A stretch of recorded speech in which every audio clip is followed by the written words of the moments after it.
download because we're going to be going over the pricing without guessing process so you guys can start pricing your products correctly. Hi, nice to see you guys.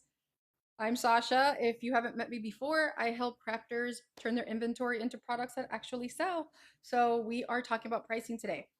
I had such a huge response to the pricing videos, and I want to help you guys break down to like quite literally see how you should be pricing your crafts, especially when you're doing collections, which is what I teach, collection crafting, not just individual items, but quite literally collection crafting. So you sell collections, you don't sell, one item at a time. It helps increase your pricing offering, and it also um, gives you just more visibility in a craft show or even online because you're selling a complete collection, and something that can continue to be collected if you end up doing an evergreen product.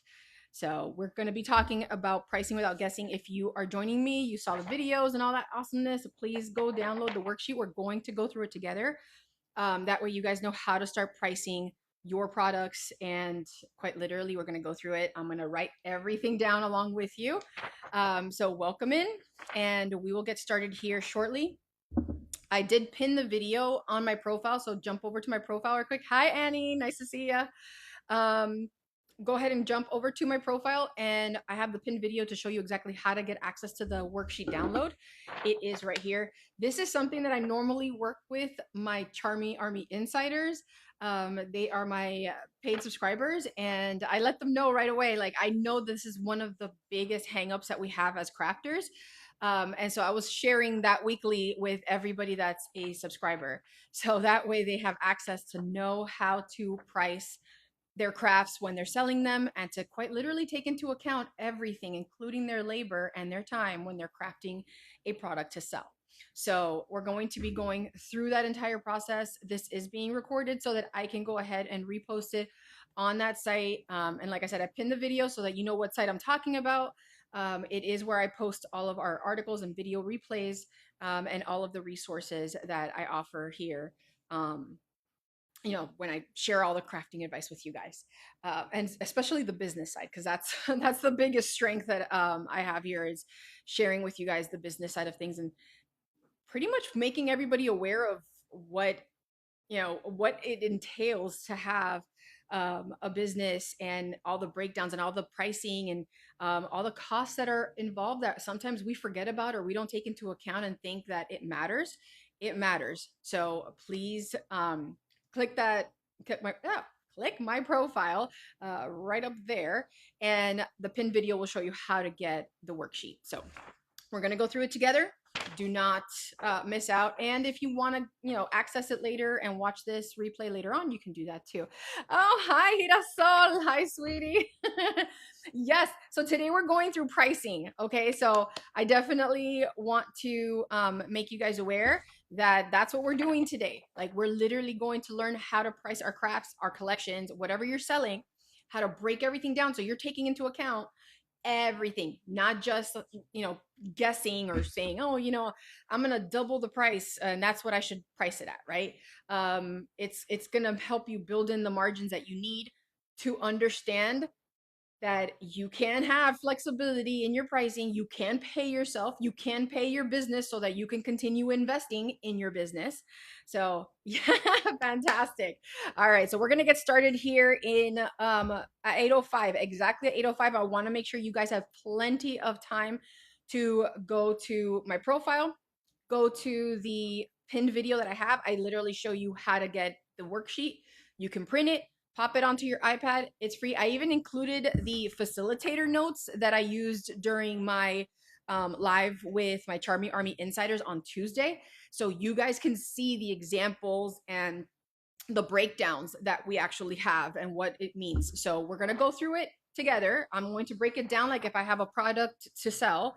And then you guys are going to use this worksheet as a template to start pricing your stuff out. Yes, love. Yes. I posted it on the account. I can't say the name of it or I'll get flagged. But go ahead and follow that video. It'll take you directly to it. sign up for free. I did give it to everybody for free. So it's pinned on the homepage. It's the video from Tuesday's live with my Charmie Army Insiders.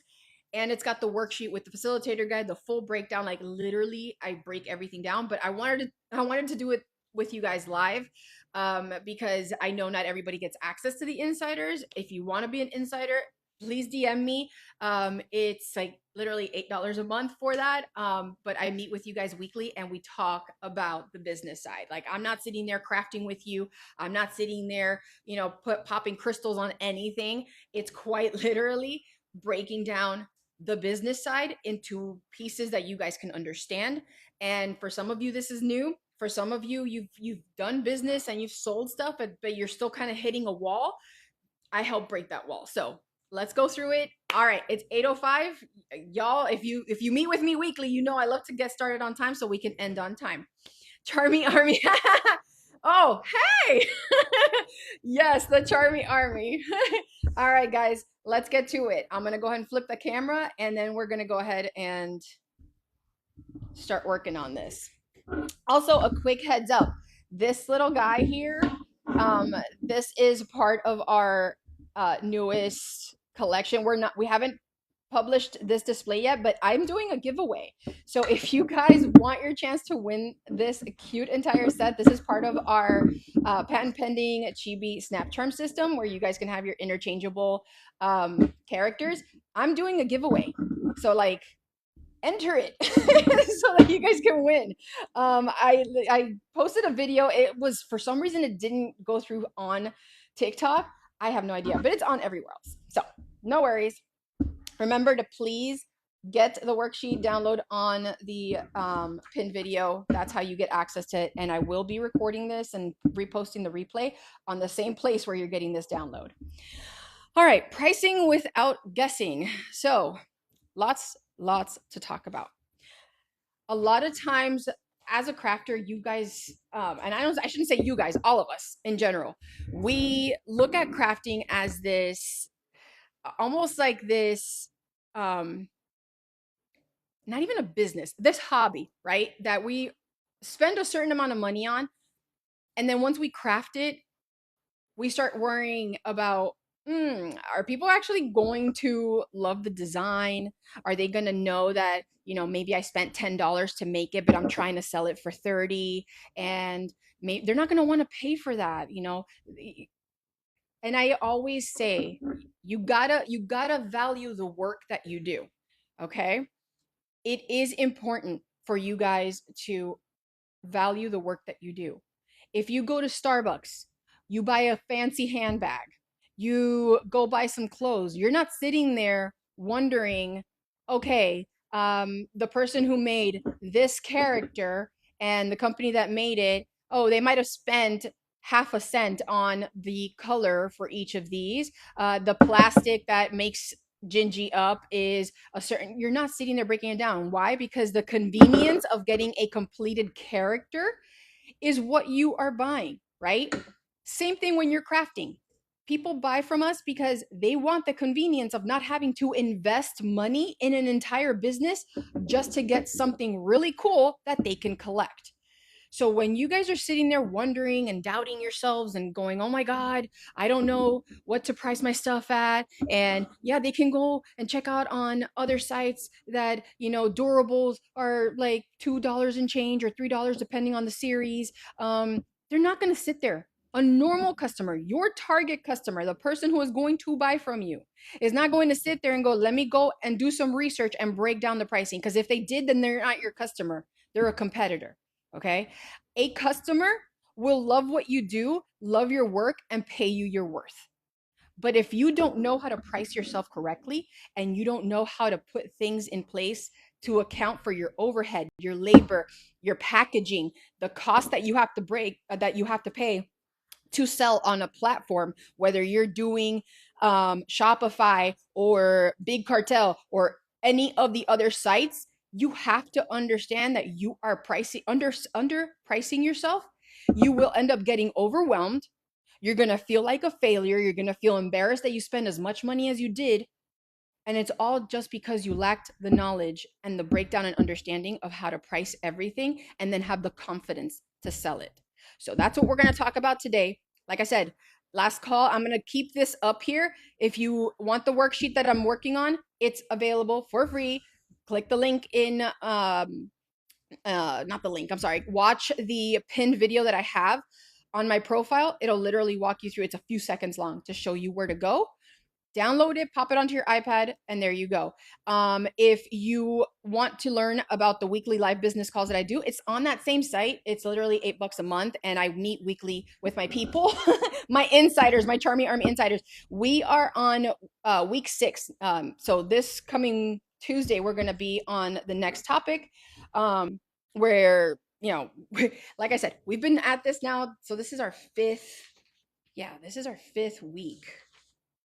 So we're going to be exploring on Tuesday how we can package products into different offers, meaning, you know, if you're doing bundles, if you're doing, yeah, like let's say if I had this piece here with a keychain collectible, if you buy both, what kind of pricing and what kind of breakdown are you going to do when you're packaging all of that? So that's all. Oh, yes. Thank you, sweetie. All right. So if you got your worksheets, we're going through it right away. I know it seems silly when you're seeing this piece right here. Yes, please enter your name. Please enter your business information, the date that you're working on this, and the product that you are looking to sell, right? So if I wanted to do my princess collection set, right? This is what a completed set would look like, right? I've got the customized name of my customer on here. Now, this is me because I made that one for myself, right? I've got my characters. They've got their magnetic bases on, right? So they've got their character mounts. I've got my pen designed. It's got the base bead on it. I can snap them, right? So everything's good to go. They're ready to go. I've got the display that I'm popping them onto and then selling it to the customer as a complete set, right?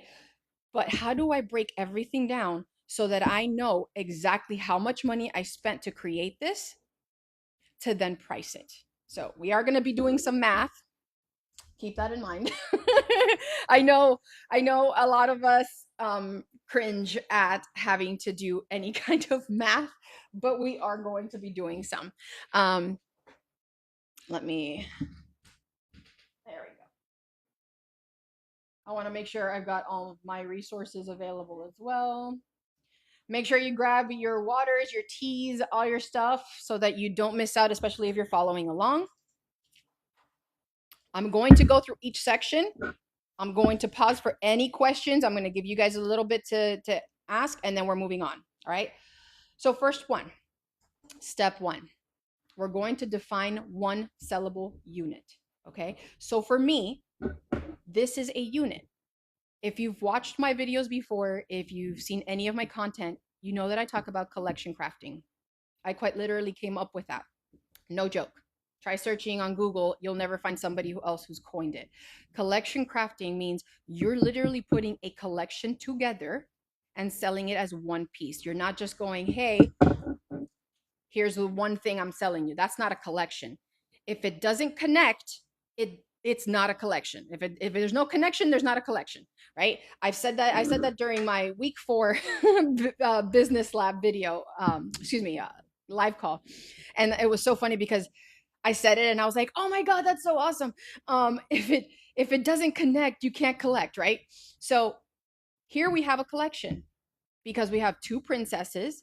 I have the entire display, the pen that matches with both of them. It highlights and accents the features on their dress, right? So I have a collection.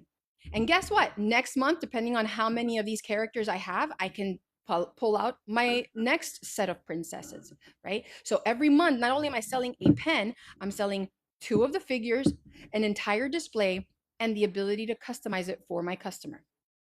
Okay? That's a collection. A single pen is not a collection. It is a product. So when you guys think of collections, and let's say you're into comic books, or you're into collecting Labubus, or you're into collecting, like me, Hello Kitty, no joke, like I'm gonna share with you guys my crazy obsession with Hello Kitty, right? And this is just a piece of it. I actually got two new ones, but like literally she's littered all over my stuff. I love to collect. We all love to collect. Whether you're into trains, spoons, doilies, whatever you do. So I sell primarily to crafters. So I do not compete with my customers, and my customers are crafters. I develop and design along with my husband our product lines, and we have a lot of the DIY supplies that you would need to create your stuff, including our newest release, which is our displays. But that's all on the link in my bio. We're not even talking about that part, but that is who my customer is. Okay. And yes, I have experience selling for the everyday consumer. It's actually how I discovered that you guys need a lot more guidance on the business side, because it was the code I had to crack by applying all of the business savviness that I had with my other businesses, and apply it to crafting, which is one of the things that a lot of us, it doesn't click because we don't look at crafting as your standard business where you have to break things down. So we are going to break all that down. Okay. So define your one sellable unit. So exactly what does the customer receive? All right. And this is where you literally have to break it down. So what does the customer receive? This is going to help you identify all your costs, right? So they receive one beaded pen with the interchangeable magnetic system. They receive 2 character toppers, 1 collection display, and a personalized name on the display. Okay. It's important to write down all of this detail. This is where you're going to start paying attention to all of the individual things that you have in place for your collection. Okay. Where will this product be sold? And this is literally where you put all your sales channels. This is going to matter. This is going to matter a ton, especially when we start breaking down your costs, right? So there we go. Where will this product be sold? Well, I have a Shopify site, so I'm going to sell it on Shopify, right? I'm going to go to craft shows. And if you do lives, you're going to enter lives, right? You might sell it on a live and quite literally customize something for someone on a live. If you sell on any other marketplace, you're going to enter all of that information here. I don't sell on marketplaces. I've kind of spoken about that quite a bit, especially in my Charmie Business Insider group. I don't want to sit there and work my butt off to grow my social media to then pass my customers on to other people. When you sell at a marketplace, you are quite literally feeding the machine that then showcases and shares your competitors to your customers. So I am not a fan of marketplaces. Despite having experience selling on every single one of them, I am not a fan of doing that. The only marketplace I really do appreciate, just because of the way that it's set up, especially when you're doing lives, is this one, right? So, and that's only because that's where, like, I still have my account there, even though I don't really go live anymore. Actually, I haven't gone live since last year. After I did my beat and build lives there, that's where I really discovered that my niche, my gift is to be able to talk to you guys and break things down so it's understandable and you understand how to run your businesses, because you're treating this as a business and not a hobby. Okay. And to help you understand that it doesn't have to feel overwhelming and you're not failing, even if you haven't sold anything yet. You just need additional information to make it to go on the right path that you need to get there. All right. Your current selling price, if any, right? So if you're brand new to this, you probably haven't sold anything just yet. If you've sold a few items, how much have you sold it for? Right. So this particular piece here, I haven't. I don't sell to the everyday customer. Like I said, I don't like competing with my own customers. I will educate you guys. I will give you the resources you need, but I don't. That's not my interest. Is not to compete with you guys. We know plenty of marketplaces that will definitely see what's trending and then they'll sell their own version at a cheaper price. That's to me, that's insane. All right. So you have to look at your items. If you've already sold, what was the average price that you sold it? Because a lot of us like to go, oh hey, I'll discount it for family, or I'll give it to you at this price, or you sell it at your full retail. What's the average price that you sold it for, or what's the set price that you are going to sell this for? Right? If I'm giving you something customized and it's got all this detail and it's got this collectability, I'm not selling you this for 25 bucks. I'm not selling you this for 45 bucks. I'm not selling you this for $55. I am not kidding when I tell you I have literally gotten offers for my creations, even though I don't work with customers, in upwards of $70 to $75 for these. And you guys are probably like, there's no way. Are you kidding? Blah, blah, blah, blah. No, 100%. When I showcase with you guys my Mario collection, which was I haven't sold it because that is my prototype slash launch product for the Chibi Snap Charm system. I got in upwards of $300 to $400 offers for the entire collection, and it was 5 pens, 10 characters. So understand, people will want it, people will collect it. As long as you're targeting the right customer who wants to buy what you have because you are marketing to them, you will get it. You will get what you want. You will get things priced. When you look at designers, do they market to every single person that exists in this world? They don't. And I've literally mentioned this in tons of my videos that you guys have probably seen, where I said, if you try to sell to everyone, you will sell to no one. Okay. You have to understand who your target market is. So, what's your current selling price? So, I'm going to say my selling price for this is $70.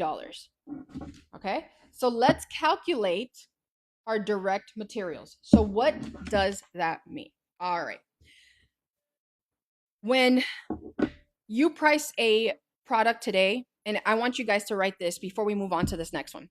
I want you guys to answer this question for me. When you price your products today, if you're already at that point, what costs do you include, or what costs are you hoping that the price will cover?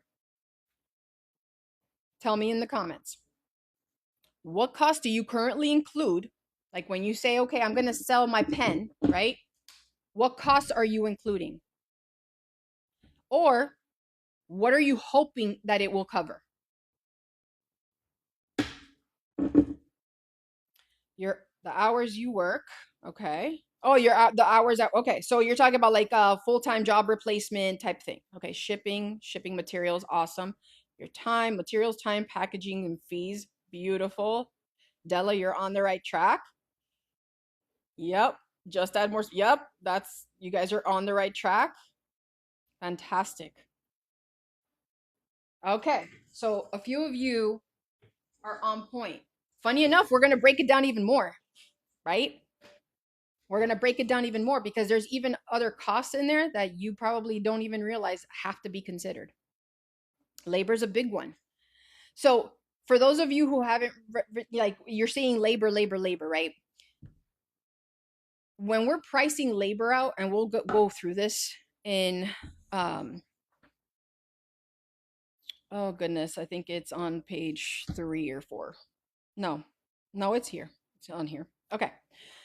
When you're, yep, you tell how much the item is. Okay, so that's part of it.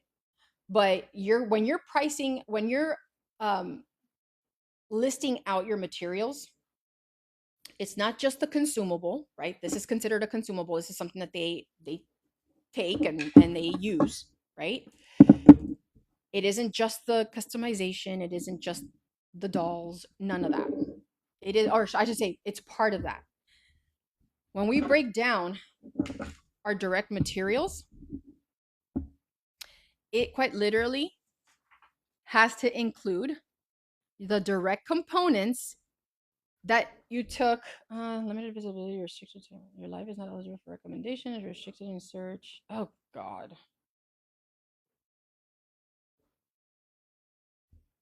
Good Lord.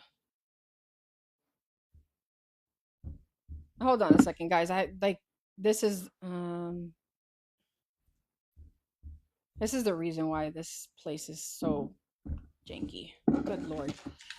Like literally they already did my restrictions over me talking about the business side of things. Jesus. Anyway, so when we're going through and calculating direct materials, we're going to focus on the components and the consumables and the so if you pay for shipping or any of those kind of things for your materials, whether you're going through marketplace sites or you're going through wholesalers, those costs are included in your direct materials, right? How much the unit cost is for the majority of us, right? We don't buy these one at a time. You buy them in bulk. You buy them on TikTok Live, right? You get them in mass quantity because you don't want to miss out on that sale.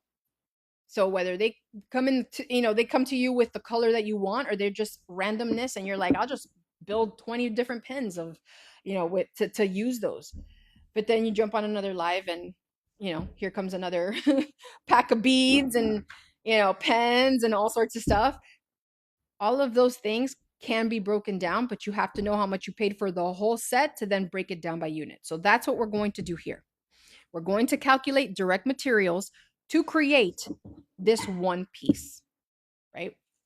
So what are my direct pieces? So we have the collection display. So this base piece itself, that cost me $13, right? So that unit cost for the product is going to be 13 because it's only one that I got. So it's $13 for the pack cost. Usable quantity is 1, quantity used $13. Okay. The letters are going to be, so this is the customization letters. The pack cost, 20. The usable quantity, so in this particular one, it's 5 letters. So it's 100 letter pack. The quantity that I used was 5. So let's break it down. So we've got $20. You're going to divide that by 100 letters. So you get your per letter cost. That's 20 cents per letter. Okay. So far, is everybody understanding what we're doing? We're breaking things down individually, right? To see how much we're spending per thing. Now, that's 20 cents a letter, but I have to multiply that by 5 because I used 5 letters, right? So in itself, I used $1 worth of letters to create this. So far we're up $14, okay? Now, the dolls. It depends on how you get these, right? These, I went to a local store, they had them on sale, and I bought a pack for $9. I'm not even joking. And it's the different aftermarket places that start with, or that's named after that character in Friends, Ross. And then and you guys get it, right? So $9 for an entire pack, right? So I know that I paid $9 to get these two, right? So I'm gonna say the 2 figurines. It cost me $9. Usable quantity, there were 7 in that pack. I used 2. So we're going to go ahead and do the math. So 9 divided by those 7, that's $1.28. And if we round up, it's $1.29. I always like to round up because it's $1, 1.285, blah, blah, blah, blah, blah, right? Always round up so you're safer on that, on your assumptions. $1.29 times the 2 that I used. So doing that math, 129, and forgive me that it's taking forever. I'm My calculator is my phone. So I'm doing this from my laptop, which is an arm's length away. All right, 258. Okay. So that's our character cost. So far we're 13, 14, 1658. All right. That's just still the basics. Now we get to this. And if you notice, underneath the characters is the rest of the interchangeable magnetic system, right? So if you get the magnetic system, which is the Chibi Snap Charm system, and let's say the one you got was our starter creator kit, right? Because it comes with the 2 character mounts and you use one of these. So you can make 5 sets of these collections with just the one, right? I'm using that for like simplicity's sake, y'all. So that's one of the reasons why I promise you I'm doing this so it makes it easy to break it down instead of going into like bulk versions and talking about wholesale versions. If you started out with this, that's literally where you would start, which is the initial creator kit. Okay. So the creator kit is 28. You can use 5 because you could do 5 full sets. I used 1. So same as before, we're going to take the 28. We're going to divide it by the 5.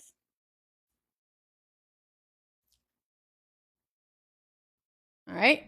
That's 560 to get the interchangeable system. And don't forget, it also comes with the character stand. But we don't need it because we bought the display that comes with it, right? All right. Next, we have the beads, right? So we already counted the bead underneath, okay? So now we have to take into account the creation tape that had the rhinestones and all of these beads. But here's the thing. When we bought these, like I said, we bought them in bulk, right? So this is where record keeping is important. This is where when you're designing, you'll literally go, okay, I bought this pack of fancy clay beads. It was a 20 pack and it cost me, God, let's say it was $30. I'm just estimating here. I can't even begin to tell you from the top of my head. So we're going to say our fancy bead, the pack cost was 30. I got 20 out of it, right? Same thing. I know it seems mundane, y'all. I get it. It's one of those things where I understand that this seems like a lot, but the biggest part of it is you do it once, it'll make so much more sense when you start working with your pricing.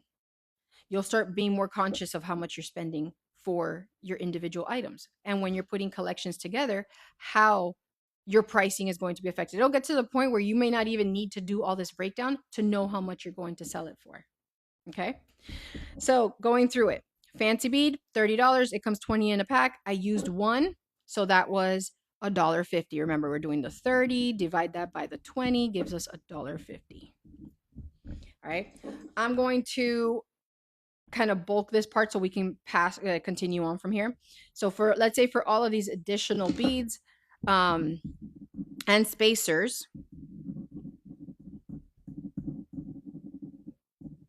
let's say, it cost me, because I'm going to put it together. It cost me $2. Usable quantity was 1. Quantity used was 1. So I know that's $2 cost for all of these additional beads because there's rhinestones, there's what's it called? Spacers, there's additional rhinestone caps for the beads. There's a bunch more caps here. I'm including the rhinestone tape that I have here, right? And then we have our base pen, right? So we have our rhinestone pen. Let's say I bought that one individually for $1. Quantity that was used, quantity, usable quantity, $1. And this by I know that a lot of people buy these in bulk.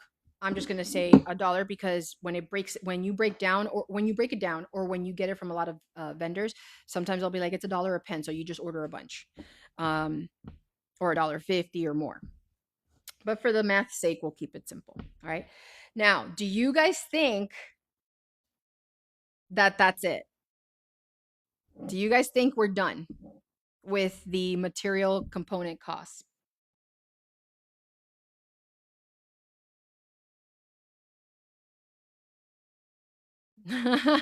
Okay, so what do you think we're missing? What do you guys think we're missing from the material component costs? Oh no, we're not doing that. That's not yet. This is direct consumables, right? So this is direct materials. This is all the materials that it took to put this thing together. Not your time. We're not doing labor yet. So this is just your consumables, any materials and components.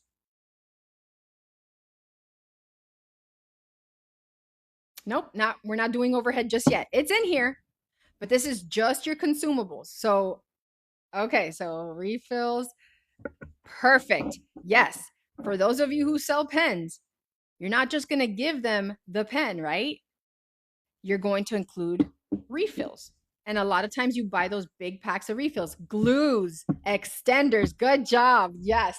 Now, for those of you who noticed, right? I have this one's the 97 millimeter rod, right? I preach about this all the time. And I say preach because I do, right? The smaller the character, the longer the rod because it's easier. It's not unbalancing the pen, right? But the bigger the character, the shorter the rod. So you can use the standard rod. That way the pen doesn't look exorbitantly huge and it's still usable without it feeling like it's weighing down on someone's hand and giving them a cramp, right? You got to remember that the consumer at the end of the day wants to use this as a product. It's not just going to sit all cute as a display, right? So yes, we're missing our pen refills. Depending on how many you give them, you would enter that here. Let's say for my pen refills, I'm like I said, I'm going to do the simple math version. You might have bought a pack for, $5, $10. It came with like 100 pieces and then you can break all that down. That just like we did up here, we're going to do that. For simplicity's sake, we're going to say that the pack cost me 25 cents because I broke it all down. Quantity that was used is 2, quantity used, or excuse me, quantity usable, quantity use, quantity excuse me, usable quantity used. So it came out to 25 cents. Like I said, when you buy those packs, you're going to enter the amount you paid for that pack, how many refills came in, how many you actually used, and then do the math, just like we did up here. I just don't want to keep you guys too long on this because we need to continue moving on. There's a little bit more information that we had to go through. Okay.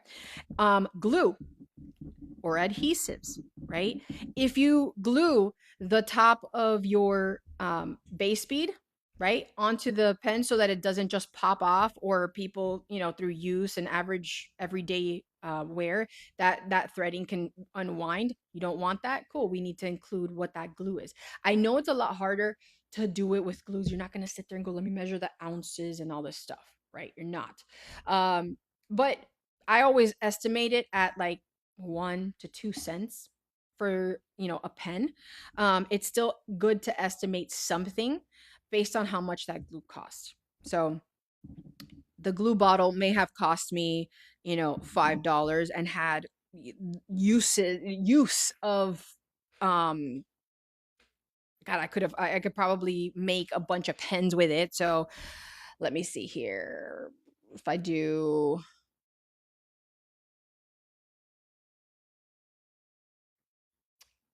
where's my thing? Here we go.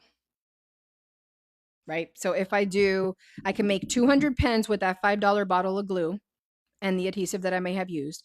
Quantity used, I used 2 because I put a dab here and a dab down here to ensure that the pen wasn't going to come apart. That gives me 0.2 cents. Okay, or technically 0.025 cents, but you can round up to 3 cents. I'm going to leave it at the 2 cents, like I said. All right. Anything else that I might be missing? Oh, wait, we did say pen rod, right? The pen rod. So if you buy a pack for $10 and it comes with, I don't know, let's say it comes with 100, right?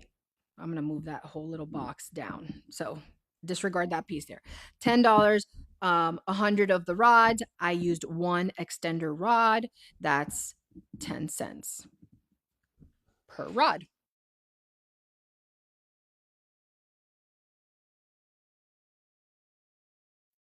All right, now that we have our entire list out, because this is just your consumables, now we're going to go ahead and do the math of adding everything together. All right, so this will include all of these materials, but just the parts where it makes up this product. So let's go ahead and do that. So that's 13 plus the dollar for the custom letters plus $2.58 for the figurines, $5.60 for the snap charm system that I'm putting in place with it, $1.50 for the fancy bead, the beads and the spacers. That's not $2. Is it? Yeah, $2. And I'm being very generous here, y'all. $1 for the rhinestone pen, 25 cents for our adhesive, 2 cents for adhesive, 25 cents for the refills that I'm including, and 10 cents for my pen rod. All right. Already, I've got $27.05 just to make this. So do you think if I sold this for $25 because I was just like, let me just throw a price out there, do you think that I would make any kind of money? No, I might as well have told the person, here you go, here's my money for free. I should have broken down my card and tapped to pay on their phone at that point, because you're giving away your stuff for free. And that doesn't even count all of the overhead, the labor, the processing fees for your merchant accounts or for your stores. This is what I'm telling you guys. When you break stuff down like this doesn't look like a $25 item anymore. Your hard work of putting all this together does not look like a $25 piece. Why? Because it takes a lot. It takes work. It takes materials, things that your average consumer will not invest in because they want just the convenience of buying the thing you made. Okay? This is why I want you guys to start understanding how your pricing can affect the way your business is looked at. If you sell it cheap and that's all you have, they're going to look at it as a cheap item. They will always expect you to be cheap despite how much you spend on your products. Exactly. You'll be negative. Right? So already we know it's a 27. That's just the base cost for my materials. We already know that. That's what that is. Right? If you paid any shipping fees, that would have to go in here. And this is shipping fees to get these products to you. But if you use like any other website that gives you those free shippings, or you did it overseas and it didn't cost you anything like that, cool, not a problem. That doesn't get added on that part. But if you did, that is a direct cost to your materials, because how were the materials supposed to get to you? All right. All right, so that's it for page 1. If you're following along, we're going on to page 2. Any questions so far? So if people are telling you that your items are overpriced, they are not your customer. Okay, that's the one thing I want us to get like that understanding. Hermes does not care what the average person thinks of the cost of their $30, $40, $50,000 handbags. They are not the customer. They are not the customers that they're expecting, right? I have yet to see an Hermes ad or marketing piece anywhere. They don't have to advertise. The people who want their bags and wait on waiting lists and pay for it know that they're the ones that have to chase that brand. You guys have to start treating your business like a brand, like a designer brand, because guess what? That's a unique item. That is a unique item. I dare you to tell me that you can find someone off the street who's going to have this exact semblance of a pen, the 2 specific characters, the designs that we created, a display that's going to have the name on it, and potential other decorations that I would have added on here. You can't. It's a custom item. It's unique. In this case, it's one of a kind. That's why I tell you guys to sell collections. They're a lot easier to sell because people collect. They don't want widgets. They don't want a one off. They want a collection that they can keep getting. How do you stand out in a market where items are priced cheaper than yours? Well, that's so funny enough. That's one of the biggest questions I get from a lot of people with my lives. Um, you stand out by producing the product and the designs that create a collectible item. If you're doing individual pens just like everybody else at a craft show, you will not stand out. Okay. One of the reasons why I quite literally broke my head on creating this thing was because of that. Because everybody was like, well, everybody else is doing this stuff. Yeah, but did everybody else do research on who was attending that market? Did anybody do the research to say, okay, I'm making my videos for XYZ customer that is going to want this, right? If I do this dragon pen and I showcase what this can do, and I grab this dragon and pop it off of that pen, and then I get my other dragon and I say, hey, I've got a monthly subscription where you can get a new dragon every week or every month. We drop our dragons every week. Who am I going to market this to? Am I going to market this to someone who's into Hello Kitty? Am I going to market this into someone who's into Disney? No. A lot of the people that would collect the dragon are people who love D&D, animes, right? That's a different market altogether. And I talk to you guys a lot about those two in my videos where I say you have to focus on who your target market is. When you go to a craft show, you need to know who is attending so that your products, oh God, why am I getting stuck? So that your products actually attract the people who are attending, right? One of my lives, I had someone say, hey, I'm about to do a craft show. And oops, sorry. I'm about to do a craft show and I don't know what to bring. I don't know what's going. I said, okay, so tell me where the craft show is happening. And they're like, oh, it's going to be exactly. You have to fit the demographic. They're like, it's going to be on a military base. I was like, okay, cool. So do you have products that work with military families? Like, is there a military pride design that you have or a collection that you can sell? Like something with little military boots or any kind of customization? And she was like, oh yeah, I have some stuff. I was like, okay, cool. That's where you start. You've got military moms who would love those sassy, silicone pens that, have little sassy sayings on it. That's the kind of stuff you have to build. You want to stand out, you build for your customer. You don't build for yourself. You don't build for your competitor. You build for the person that is attending that show. You build for the people that you want to sell to, right? If your customer loves Disney, or not, that's not Disney. That's DreamWorks.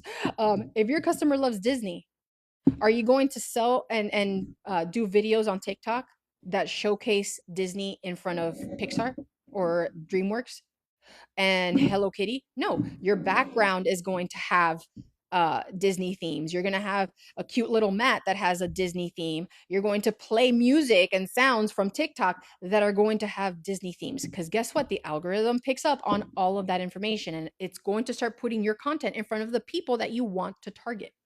Okay. Your messaging should be about, oh, if you're a Disney lover, blah, blah, blah, blah, blah, enter information here. Okay. So that's huge. That's a big, big part of why a lot of people feel stuck with this business is because they're literally trying to market to everyone. Hey guys, you like this pen? This really cool pen. Even if you got the Snapchat, oh, hey, look how cool the pen is. It does all this cool stuff. I could drop it and it does all blah, blah, blah. Cool. But if I'm not marketing this to the person that it's intended to go to, it's going to get lost in the mix. So when you're dropping a collection, think of it like when Labubus drop. Think of it when, designers drop their next collectible bags. Okay. They focus on the collection. So that collection becomes center focus. It is what they market. They don't sit there and go, we got this, we got this, we got this, we got that. That's overload for a customer. And I always say it too, when you're offering options, offer 3 options. three things that you can choose from, like selection options. Even on my site, when you're picking like the colors for your displays and stuff, right? There's up to 3 colors in certain instances of things that you can pick off of my site. Oh, Cali Girl, it's gonna be on the article site.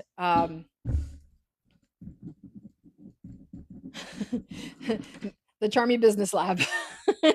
I can't say it because then they're gonna like do the whole restriction again, and they probably read that and are gonna do the same thing. I don't care at this point. It's one of those hit or miss things with TikTok Live.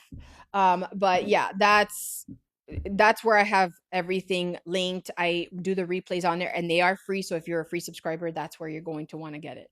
The pin video that I have for the worksheet download, that is the site. All right. So calculating labor. Now we're getting into your labor, your packaging, and your overhead. All right. I know a few of you were like, hey, where's the overhead? Where's the labor? This is where we get into it. All right. So what are the production steps though included in your timing? Right? Are you actually timing how long it takes you to put these together? Or are you just kind of winging how much time it takes? That matters just as much as the products that you're buying. Okay. Understanding that it may take you, an hour to design and 15 minutes to put together. That's important. And design time should be considered, but I like to simplify things a lot more. And this is why. So a lot of people will tell you, well, you have to definitely include, the hour and change for your design time, and then assembling and doing blah, blah, blah, blah. And even in my guides, like I do have that, but I want you to look at it from a different perspective when it comes to this piece. Okay. Right now, you are the labor. You are the person putting this together. What happens if you blow up and go viral and you get like 100 orders overnight? Are you going to be able to handle 100 orders by yourself? And if you can't, guess what you're going to have to do? You're going to have to hire people to help you, even if it's a contractor. But by the time you have somebody as a contractor come in and do the work, whatever that hourly rate is, let's say you do $15 an hour. If they're assembling, you'll need to account for the training time and the assembly time, right? So if you've got it down packed where they're basically following a template and they spend, 15, 20 minutes seeing how you put everything together, and then you have them repeat it in front of you like 3 times to make sure that they understand how to put this pen together before you ship it out and quality control it. That's all time. All that has to be timed. Why do you think at fast food restaurants they time the people who are taking your order and processing the food and then giving you your order through the window and processing your payment? Because all of that labor matters. It's how you get to price things correctly. So here you're going to write down, quite literally, the process and the steps to put your items together. Okay. So you're here. You're going to have to gather the beads. You're going to coordinate the design. If you have to, if you individually place rhinestones or any of those kind of things, like individually, like write all that stuff down. Okay. You're going to need to add letters to the display. You're going to need to add here the character mounts. Sorry for my sloppy writing. Just trying to rush it. I'm trying to hurry it up because it's already 9 and we still got a little bit to go. Adhere the character mounts to the characters, right? And if there's any other customization you do, because let's say you bought this one and you're like, oh, I love the little cute stars and stuff, but I'm going to color them in or do something like all of that. That's part of that timing that you have to account for and that process. Because if you hire someone else to do this part of the process, it takes 15, 20 minutes to do that and put it all together because you've timed yourself. You need to have the steps outlined. So when you train them, they know step by step how to do it, how to put it together, and it should take them 20 minutes once they get the hang of it. And if you have your stuff processed out and spelled out, it's not going to take them 40 minutes for the first 5 builds. It will literally take them the 20 minutes because you've written out your process. You've timed it. You've gone through it with them. You've actually timed them without giving them help. And then you let them go and let them do it. Okay. So we're going to go through and calculate the times.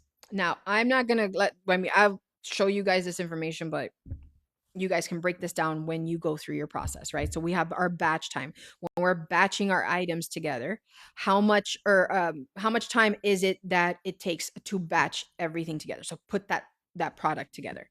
Our batch time is going to be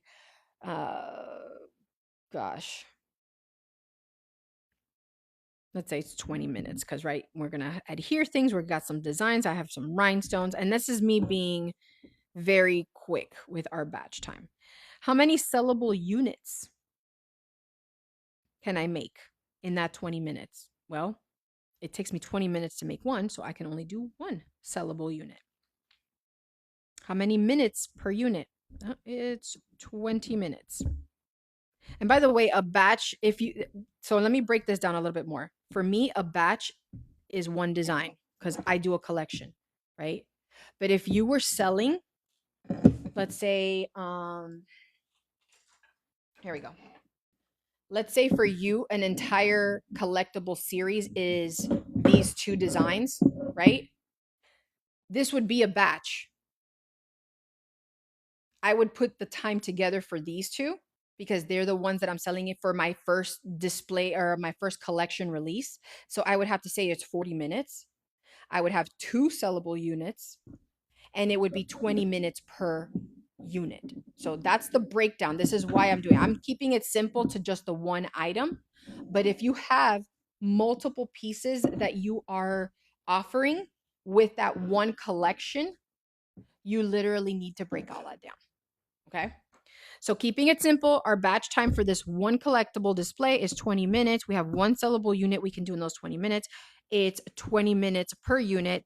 Our hourly rate, if I'm going to hire a contractor, I'm going to say it's 15 an hour, right? So now I know it takes 20 minutes to do this, 15 an hour. What's our labor per unit? And to get the labor per unit, you literally have to, once again, use your math skills to break down an hour of time into 60 minutes, right? And then you're going to say, okay, it takes 20 minutes. So that's a third of that. That's literally 30% of an hour. So you're going to divide 3 into 15. Okay, cool. So $15 divided by 3, because it's literally a third of the cost. So that's $5 of labor per unit. So it costs me or somebody that I hire $5 to build this entire display. So when you're collecting the name from your customer and getting that information, you're putting the pen together with the beads and the adhesive and the rhinestone tape, and then getting your characters, popping the character mounts on it, decorating the character mount, right? All of this costs $5 in labor to put together. Okay. I always say plan for the future. If I hire someone, I'm planning for how much I would pay them at a contractor rate to build my item.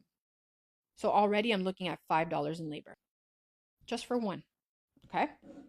Now you're starting to see we already have 2705, right?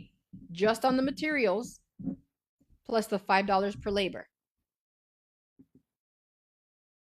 So that's already 3205. And I still haven't gotten to the product packaging or the overhead, right? And our true costs for selling on platforms and things like that. So, or actually, the platform stuff that goes through. Oh no, actually, that's not until after that. That's our next one where we go through our fees and our profits. All right. All right. I know this can feel like a lot, y'all. The breakdown when you're doing this for the first time is overwhelming because there's a lot you have to understand. But like I said, just like with anything new that you're learning, it's going to take a little bit of patience and a little bit of understanding that, yes, it's going to seem like impossible, the impossible mountain to climb.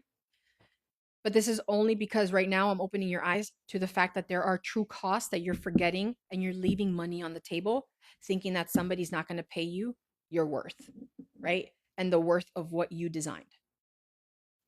All right. So let's see here. Going into our product packaging. So when you sell, oh, when and how often do you do these? So I actually meet weekly with my insiders on that place. It's I call it the Charmie Army Lab, or excuse me, the Charmie Business Lab on my site, and it's $8 a month. I literally charge pennies for. Thank you, sweetie. I literally charge pennies for the advice I give because oh, Nessa, I'm not, so I don't sell directly to consumers. My customer are the crafters. So if you aren't interested in something like this, I can connect you with the designers that have done this. So I have I have crafters that have bought the Snap Charm system so that you can have the interchangeable pens. Um, if there's a specific style that you're looking for, you can go. So so anyway, let me really finish this one before I answer the other question. So if there's a design you're looking for, let me know and I'll connect you with one of our crafters. So the subscription to that place is free, but there is the weekly calls that I do with my insiders. That's the $8 a month thing. And we go through all of the business side. I'm not sitting there showing you how to design a bead. I'm not doing that artistic stuff. I am literally helping you break down your business, teach you how to make sales, teach you how to go online, teach you how to aesthetically put your videos together, how to go to a craft show and put your collections so that it's not overwhelming when someone goes to your table. It goes on and on and on. Right now we're on week 5, or we just finished this week the week 5 uh, topic, which is this pricing without guessing. And then next week, we're going to talk about knowing how to product bundle and put things together so that customers end up purchasing more from you because you're upselling and you're actually bundling items together. So all of the information is on that site. So that way it's and it's all broken down. Like I said, I have tons of free resources. So if it's not in your budget wheel, please do not spend the money on that. I give you tons of free stuff that you can do. I even have a calculator that helps you with this that's available under tools and resources. So take advantage of that as well. And all the replays for TikTok I post on there as well. All right. So now that we're up to 3205 for our pen, I'm hoping you guys are starting to see why that $70 price tag is starting to make sense. Okay. Add product packaging. So we're still on product. Now we still got our product packaging to go through. So how am I going to package this? Am I just going to toss it into a box? And how much does that box cost? How much does the bubble wrap cost? How much does the tape that I put around the bubble wrap, around this design, and on the box so that it doesn't open when it's getting shipped cost me? Right? If you guys know me, oh, by the way, I wanted to show you guys this really cool thing. For your displays, like make them NFC compatible so that people take your products home and they can actually tap to your stuff. I'm gonna showcase that for you guys in an upcoming video, but I wanted to show you that because that is one of the things I'm gonna be teaching you as well to start showcasing your products after the sale. Anyway, going back to product packaging. So what does it take to package this and give it to a customer, right? Now, depending on the sales channel, that may differ here, right? So if I only sell at craft shows, I don't necessarily need to put stuff in a box and tape it up or any of that kind of stuff, right? Because somebody's buying that product there for me. However, I may choose to put it in a display case, right?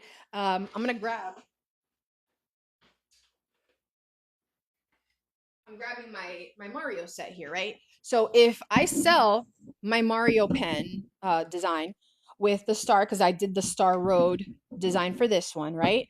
These display cases have a cost. The creation tape that I put on here has a cost. The bags of sugar rhinestones that I purchased to be able to decorate this have a cost, right? All of these things have costs. So that's part of your packaging, right? When you have it in here and it's protected for the customer and you hand it to them when they buy it at your craft store or your not craft store but your craft booth, they're not going to sit there and get a shipping label and all that kind of stuff.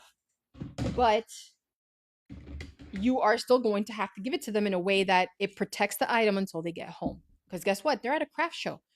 You have to account for the fact that they're going to buy from more than one person potentially, right? If they're there with their family and little ones, if the mom has a wagon with her, right? Where does it typically go? On the back of the wagon, inside the wagon, right? You want to protect the item. You don't want them to get home and go, oh man.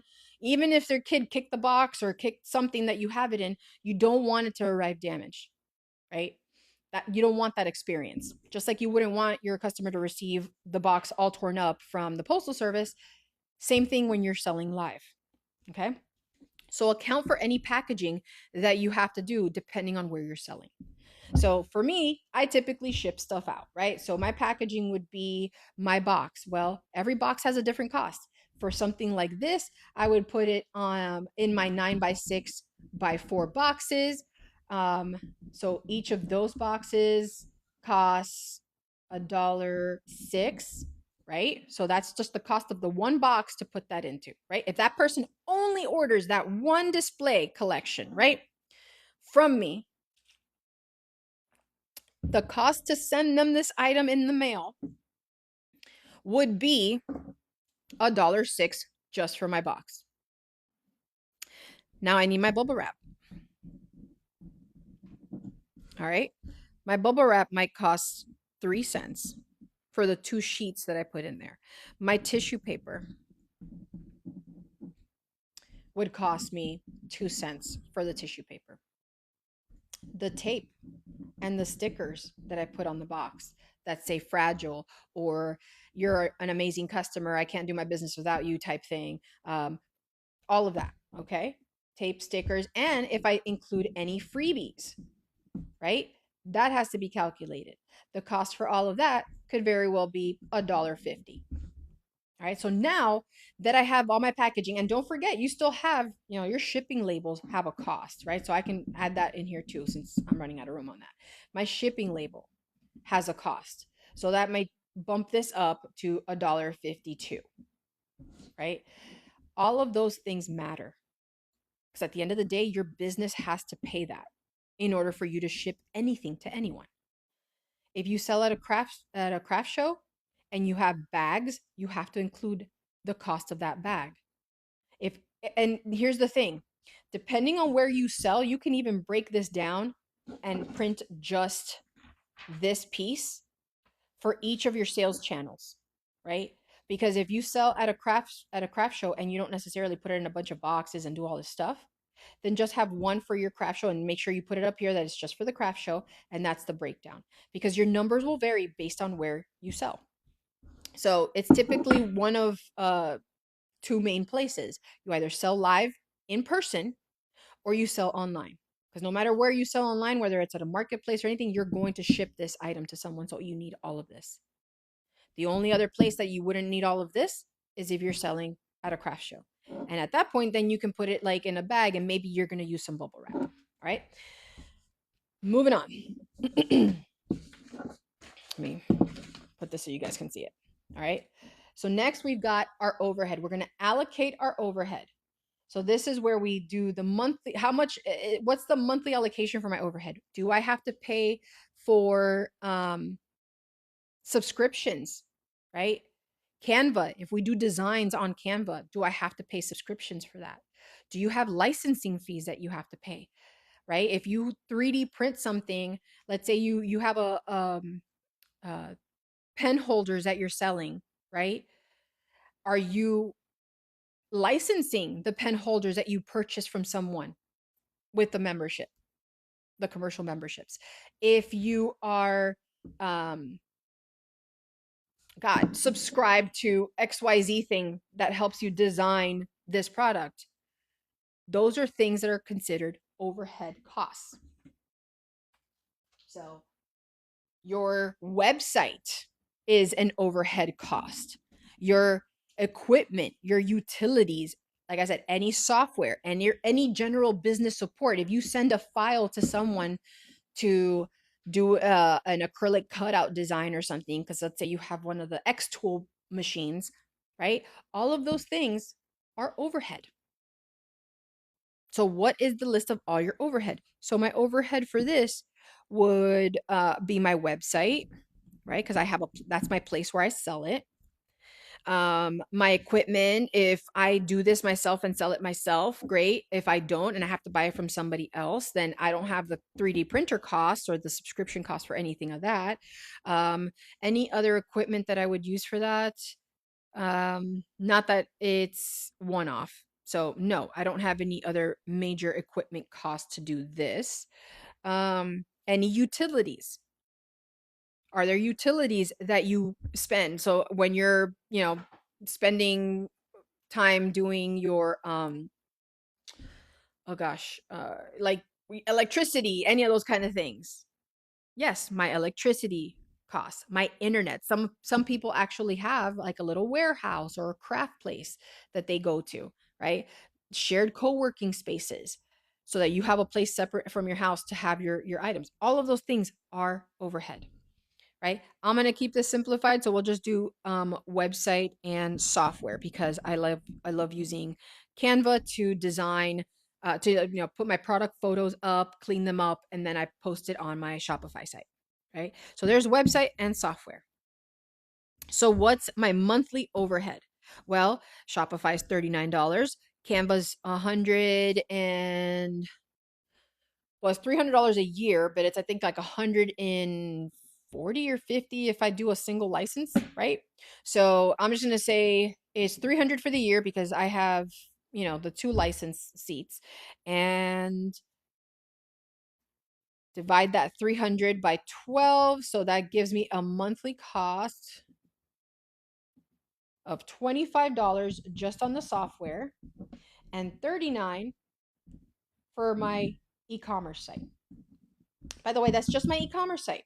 If I sold on a marketplace, like if I went out to a marketplace and I sold at a marketplace and they have a monthly fee for me, like, you guys know what I'm talking about. The Jungle Place, right? Has a monthly fee. The craft, um,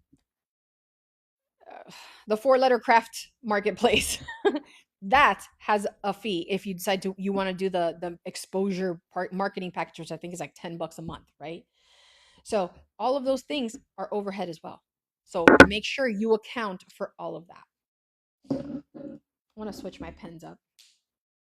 I'm in a strawberry shortcake mood now. All right. So that being said, right now I don't sell on those marketplaces. I have my website, I have my software. So that's 25 and 39. So my overhead right now is $64 a month. What's my expected monthly unit? So how many units can I produce a month of this that I know that I'm going to sell, right? If I want to give myself a good estimate, don't aim too high, don't aim too low, right? If you know that you're starting to get traction, people are talking about you, or even if you're just starting out, you might want to be conservative and be okay. I might sell 1 to 3 a month for now because I'm just starting out. So say 2, right? If I was just starting out, I could be like, okay, I can expect to sell 2 monthly units just starting out. If you're at the point where you've got like 5, 10, 15, 20 orders, fantastic. But if you're just starting out, right? 2. So what's my overhead cost for every unit that I sell? Well, 64 divided by 2, right? So it's $32 for every single one of those. Now, that's very that's pretty low. If I'm being honest with you, that's going to be a pretty low number. Now, if you are just starting out, yeah, that's going to be your cost. But if you're attending shows, if you're doing that, that's another thing. Your overhead could include the cost to go to those craft shows. So you're going to have to account for all that stuff. All right. But you're going to use a separate sheet depending um, on your sales channel. So this right here would be if I was selling on my website. I would have another one if I was doing a craft show, because I don't need my website to sell at a craft show. I would have the software cost still in place because I still use it. But maybe I don't include that one because at that point, the design product is there. I don't need that software for that particular part. I'm still going to include it on my website and my software part for my online sales. So that's absorbed that cost.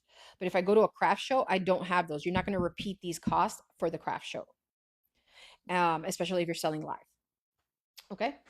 All right, moving on. So what's my true cost before my selling fee? So before I get charged any kind of fee from my merchant bank, from the marketplaces, from even my website, what yes, sweetie. So yes.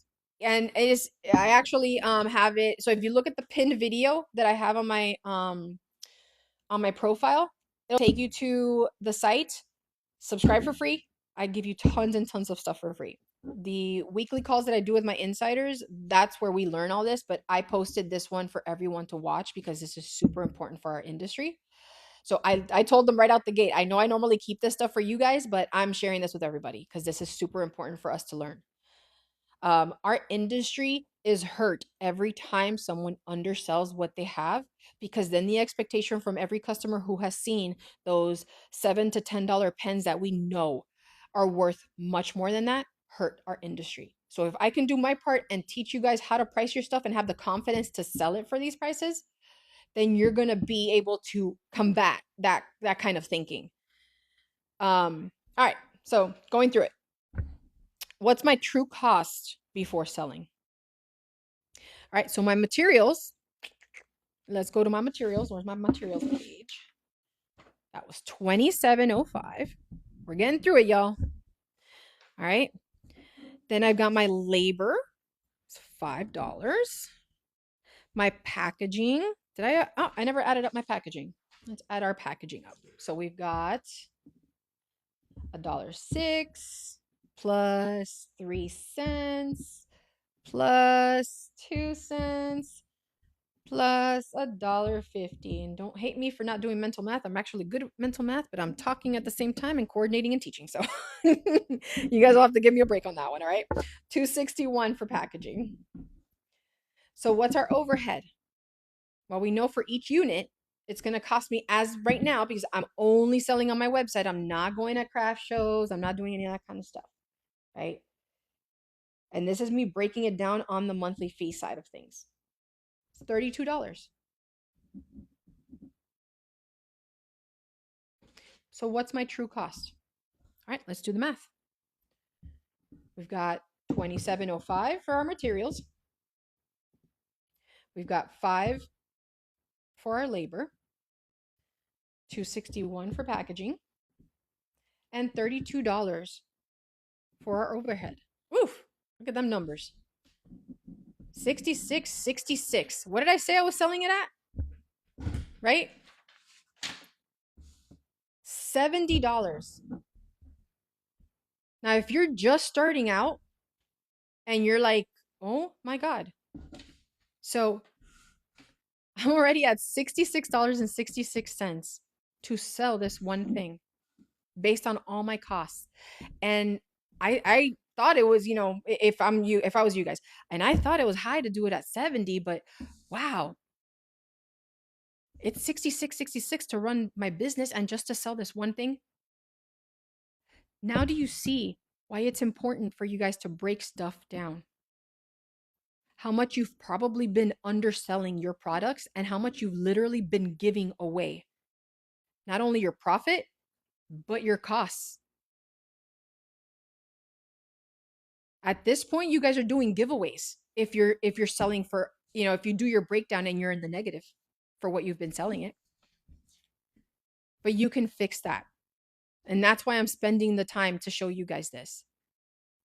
If you hit numbers like this, you can fix it.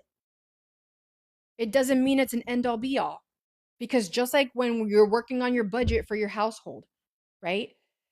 You're at work and your boss says, "Hey, we're doing the budget for next year. What are all the costs for your team?" Budgets happen for a reason. This is your version of budgeting for the production process of your pens and for your collections. Okay? So, and keep in mind, this is still not everything. So, right now we're at 66.66. Now we've got our selling fees. So we forgot about those, right? So now we have our selling fees. What selling channel am I using? I said I was doing my website. I'm not doing my crafts, my online, or excuse me, my live craft shows or anything like that. This is just for my website. So my selling channel would be my website. My variable fee rate. So if you guys have seen this, right? When you go to any marketplace or you go to any e-commerce site, they will tell you your variable rate and your fixed fee. So Shopify does 2.9% for the basic account, okay, of the cost of your pen. So they're basing this 2.9% on that $70 sales price. Okay? And then there's a fixed fee. Every transaction has a fixed fee. This is super huge, y'all.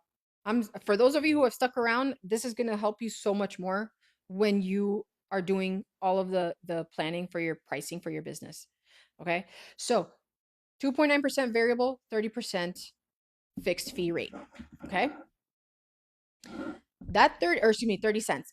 That 30 cents matters. A lot of marketplace sites, like the one that I mentioned, that WN one. If you don't know, just DM me. I'll share with you. They charge that. It's one of the reasons I honestly despise a lot of the auction stuffs, because if you sell something for $1, guess what you're still paying for each transaction? You guessed it. That 30-cent fee. And you have no control if somebody's going to bid more than $1 for your item. Right? Guess what else you're still paying? 2.9% on that transaction. So if you're auctioning your products, by the way, and it's one of those things where I literally saw this yesterday, and I did like a little mini rant in my insider group, because even I see a lot of the things that are happening, especially with platforms like this, where they introduce all these new things and you guys are like, "Oh my God, that's so cool. I love this, blah, blah, blah, blah." And they might offer you some incentives up front to use it. It's quite literally, it's quite literally a trap. Would you recommend that, oh, you're saying like what places would I recommend? Literally having your own site. Literally. So like this percentage and this fixed fee on my sales price is 50 million times cheaper than going to a marketplace that charges you 8 to 15 and sometimes 20% of your sales price, and on top of that a fixed fee, and on top of that a customer service fee, and on top of that, if you have to do FBA or any of those fulfillment things, another fee for that. Y'all, the numbers start adding up, and at that point I don't blame you for wanting to give up. I don't. Because yes, those marketplaces are made to make one person rich. Either the person who pays for no inventory and does drop shipping, or the people who own the marketplace. So as far as sites go, there's different ones depending on where you are, where you're starting, and the level of patience you really that you might have or your tech savviness. There's two that I recommend. Okay. There's one called Big Cartel. They're great because they the first five products that you can list. So if you decide to do like let's say five collections to start, you can list them for free so they won't charge you monthly. Shopify is the other one. I do Shopify, but I didn't want to write on my desk. I do Shopify, but that's because I am a little more tech savvy. However, with my insiders, hi, Amor's Designs. Oh, you're the holder. Yeah, we introduced that this week. I actually got to post the letters. I haven't done that, but this is all part of the Snap Charm system. I actually have a video that I got to pop onto this site because I'm actually splitting the content that I do here to all business, and then I have the Chibi Snap Charms TikTok account and my socials that's going to focus on the interchangeable system with the magnets and stuff for your stuff. But yeah, I no, you're okay. I do the same thing. Are you kidding me? Like with my strawberry shortcake one, I did that same thing. I was like, I fell in love with it. And then there's even this one. By the way, guys, if you haven't entered the giveaway, please go to the link on. Like I literally have it on the homepage. I'm giving away because we're creating like custom versions as well that you guys can use for your characters, and it yeah, they coordinate so you guys can have like a castle so that way you can do like princesses and stuff like that. Like that would have been cool for this one. It's freezing up. Oh, I am so sorry. Are you guys hearing me frozen up? I just want to make sure it's not my internet. I know sometimes things can get glitchy. Um but anyway, going back to what we were talking about. As far as the sites go, Big Cartel is great for starters, like if you're just starting out.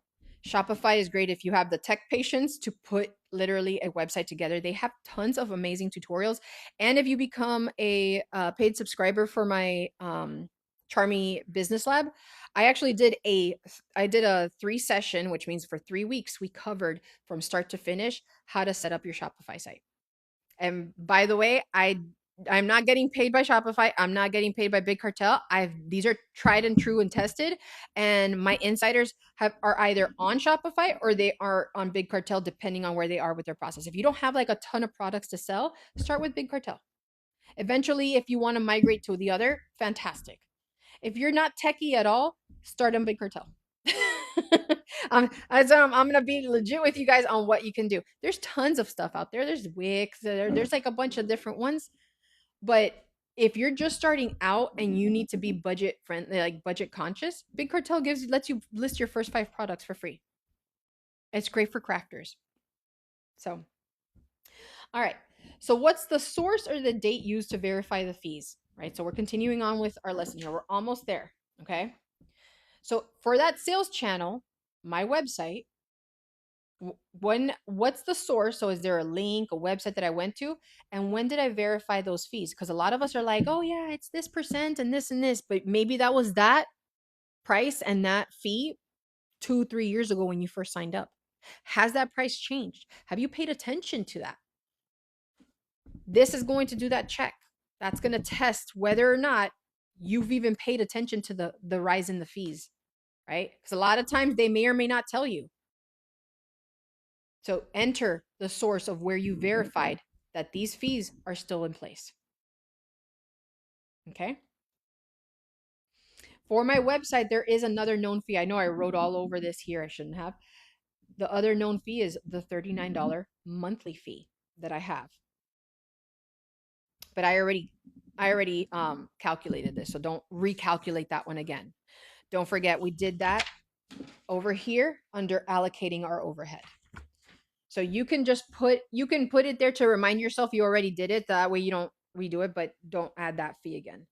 So 2.9%, 30-cent fixed fee, the source and the date used to verify those fees. Now you're going to choose a target net profit margin. All right. So this is where you're going to get hung up the most on. Because a lot of times you're just like, I have no idea what you're even asking for when we're talking about net profit margin, right? That's so for some of you, it's probably the first time you've even heard of something like that being discussed and mentioned, right?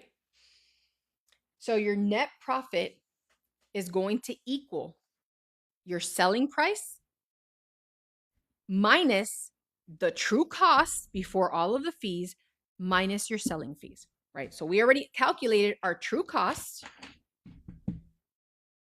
and we know that our selling fees are 2.9% of that $70 price tag plus 30 cents, right?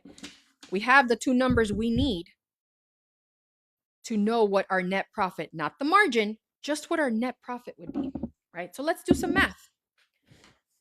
So I said $70 was what we were going to sell this collection for. $70 minus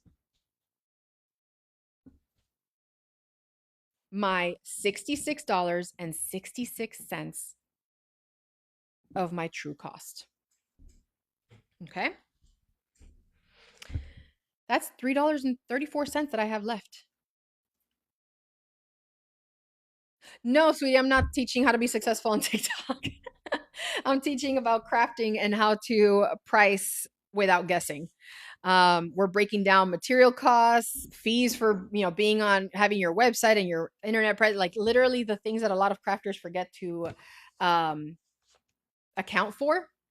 And a lot of times we just guess what we think something should cost based on what we value, when at the end of the day, the value is based on who we are selling to and the value that they hold for what we're selling. All right. So far, and let me flip this, right? 70 was the sales price that we guesstimated for this collection. So far, we have our 66.66 for our true cost. And now we need to get our selling fees, right? So our breakdown in selling fees, that's $70. You're going to multiply that by your 2.9% variable, right? Or not your variable, your transaction rate, whatever your transaction rate is with whoever you're selling with, right? Some places, like I said, it's 15, 20% for every product that you sell. Some places, like your website, could be as low as 2.9%. So 70 times 2.9%, I'm breaking it down each way, right? So that's already $2.03. And we have to add that 30-cent transaction fee, because that's going to be fixed. No matter what I sell, that 30 cents is going to hit me every single time. So that's $2.33 in my selling fees. That's my fixed selling fee for that $70 item. So now I know that 70 minus, let's see, 66 plus the 233, that's $68.99. Okay. I can't, what's funny? I can't, like, I look at this and I'm like, that's insane, right? How many times we've sat there and price guessed ourselves. And when we do this breakdown, I can't promise that you ain't going to cry, right? At the amount of profit that you're left with. That's my profit. Is that something you guys can live off of, or create a business or reinvest in your business? That's your profit. That's what you're supposed to grow your business with and invest with. That's not saying that you're not going to get paid back from all of this when somebody sells, okay? So keep in mind that the true cost, right? Some true costs can be recouped, because if they're paying you the $70, that's 66 included every cost, your packaging, all that stuff. So you're basically getting paid back for the money you spent. And on top of that, it has to cover the fees for selling the item on a website, whatever website. Now, keep in mind, this is best case scenario, me selling it at that price with all of these costs and getting $1.01 back in my profit, my net profit, right? Some sites, like the marketplaces, charge you anywhere, like I said, from 8% all the way to 20%. At that point, there is no profit. You're literally giving your stuff away for free. That's the crappy realization. That's the realization I want you guys to make. When you're pricing your stuff, stop giving it away. You work too damn hard. You have aspirations to have a successful business. Price yourself right. People will pay it. If you doubt what I'm saying, look at Labubus. Anything that's collectible. This is why I'm so hung up on you guys selling collectibles versus one-off pens, like doing a one-off pen. Right? If I do a collection and my target market loves DreamWorks, or they love butterflies, or they love fairies, and every month I tell them, hey, I do a monthly drop. Sign up to my monthly subscription so you can get the new fairy of the month. Guess what? Now I have reoccurring revenue. I don't got to keep chasing that customer. I don't got to go, oh, hey, Susie, I have another pen that you might like. It's Gingy from DreamWorks. She'll be like, yeah, no, I'm good. I like this kind of character stuff, right? Why is that? Because Susie was just a random customer that you weren't even marketing to or targeting, because you were just going like, hey, I got pens for sale. Get your pen today, right? When you're marketing to everyone, you will get no one. Or you'll get one-off customers. So this is the point I'm trying to drive home. When you guys price all your stuff out, then you're going to start breaking everything down, and it's going to start making more sense why you have to price yourselves correctly. Okay? All right, let's go back to it. Enough of the depressing side of things, right? Running a business is not easy, and it's not for the faint of heart. You guys have probably heard that before, right?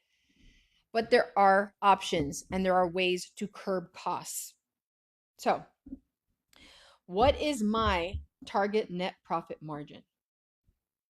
Your net profit margin is a percentage that you want to make on top of what you are, what your costs are. Okay. So we're going to estimate what our net profit is going to be, or excuse me, our net margin is, by dividing what I'm going to show you what this is, by the way. So if we have $1, let me go down here. If we have $1 as our net profit right now, right? Our net profit, we divide it by the selling price, by that $70, and then we times it by 100. All right? So let's do that fun math. 101 divided by the $70 times 100.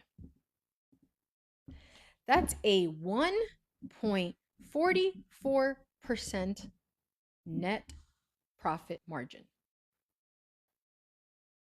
It will be impossible, or it'll take you years to even be able to grow your business. You'd basically be buying supplies, taking that cost, popping it back into getting more supplies, and that's it.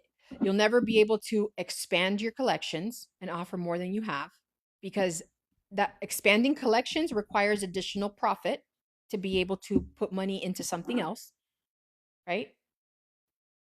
You're covering your labor.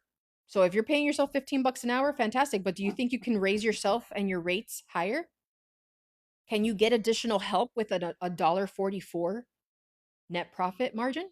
Or excuse me, a 1.44% net profit margin? You won't be able to. I can guarantee you that. You'll basically be stuck running that rat circle, right? So let's fix that. All right. What is our target net profit margin? I always recommend, whenever you are building something and it's your craft, do not go any less than 45%, anywhere from 45 to 50%. Okay. I know it sounds like a lot. And we are going to break down where we can actually save some money on some of this stuff. But the whole point was to make you aware of where you're spending money and going, oh, it's just a little bit here, it's just a little bit there. You can die a horrible death by 1,000 cuts. These are all this breakdown is to show you all the cuts. But I can help you bandage a lot of that stuff. Okay. All right. So what's our target net profit margin? I'm going to go conservative. I'm going to say, all right, we'll do 45. Oops, not dollar sign. 45%. Okay. So I want a 45% net profit margin. That's 0.45 in decimal form. So let's do the math. We're going to do our starting price, which is going to be our true cost and our fixed fees. Then we're going to divide that by, and I know this is like the weirdest part, which is 1 minus the variable fee and the target net margin, right? So this is where we start working backwards. Our starting price of how much we need to sell this to get this 45% net profit margin is what we're going to calculate. So that's $70 that I started with. That's going to go out the window. Now we're going to truly see what my selling price has to be based on my current expenses in order for me to make that 45% profit, net profit. Okay. And that's after paying for labor and everything. This is the 45% that I make out of that one product that I can then use to reinvest in my business, to hire more people, to get that next printer that can export more things to, or not export, but that can produce more things for my customers. Okay. So our true cost divided by our fixed fee. So let me grab my papers here. So our true cost was $66.66. We're dividing that by our fixed fee. Our fixed fee was $2.33. All right. So now we do 1 minus our variable fee rate minus our target net margin. So this is where we're going to do 1 minus our variable fee rate. So this is the 2.9. Oh, I apologize. Hold on. Our fixed fee was that 30 cents. Our denominator is going to be 1 minus that 2.9%, right? So what's the 2.9% was $2.03 minus the net target net margin. So our 0.40 or 45%, right? So that's our 45% or our 0.45 number. All right, so I got to go to my calculator here. All right. So we have, and by the way, you see that there are parentheses here.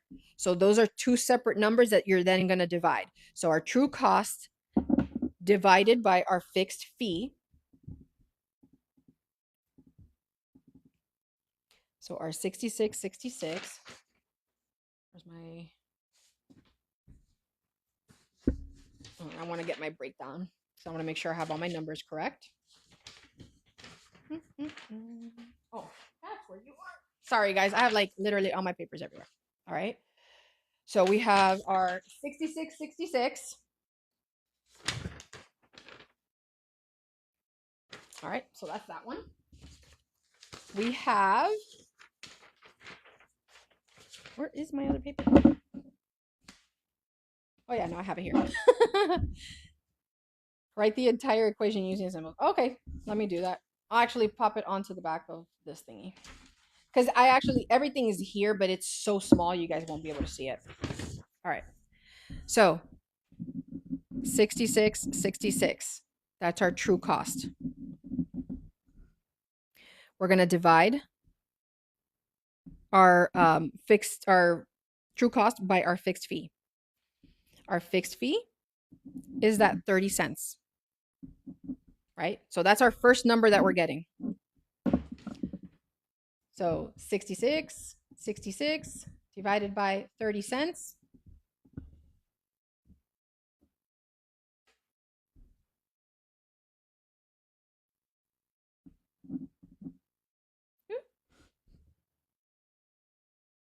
Oh no, it's not divided. That's a plus. I apologize. I didn't even see that. So 66 plus the 30 cents, 66.96. That's our true cost right now. That's our true cost and fixed fee. The next number that we have to get, because we're going to divide 66.96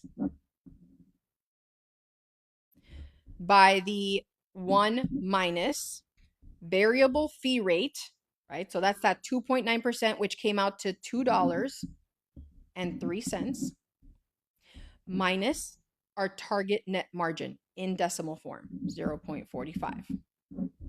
That's the next one, right? So it's just the number one minus the, and I'm going to write all this down, variable fee rate, but in the full price mode, and our target net margin. Okay, so this number is going to get divided by this one. So let's do this one. 1 minus 203 minus 0.45. That's 148. 1.48. So 66.96 divided by 1.4.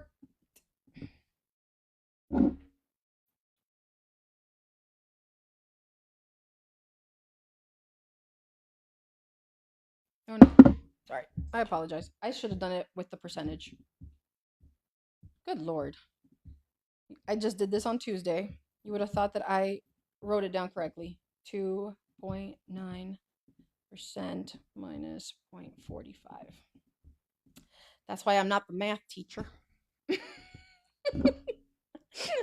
All right, hold on. I'm writing this down, guys. I have my calculator on the side. All right. 66.96. I will rewrite it for you guys, I promise. Divide that by the 0.52. I know this is going to sound insane with the price, so keep that in mind. So, where's my numbers here? Yeah, so it's 66.96. Our variable fee rate has to be the percentage, not the amount that we totaled, because this 203 came from the $70. Okay, so I apologize. That is not the correct thing. So we had to do 1 minus 2.9% minus 0.45. Oh, I know. I do have the video. I did the breakdown.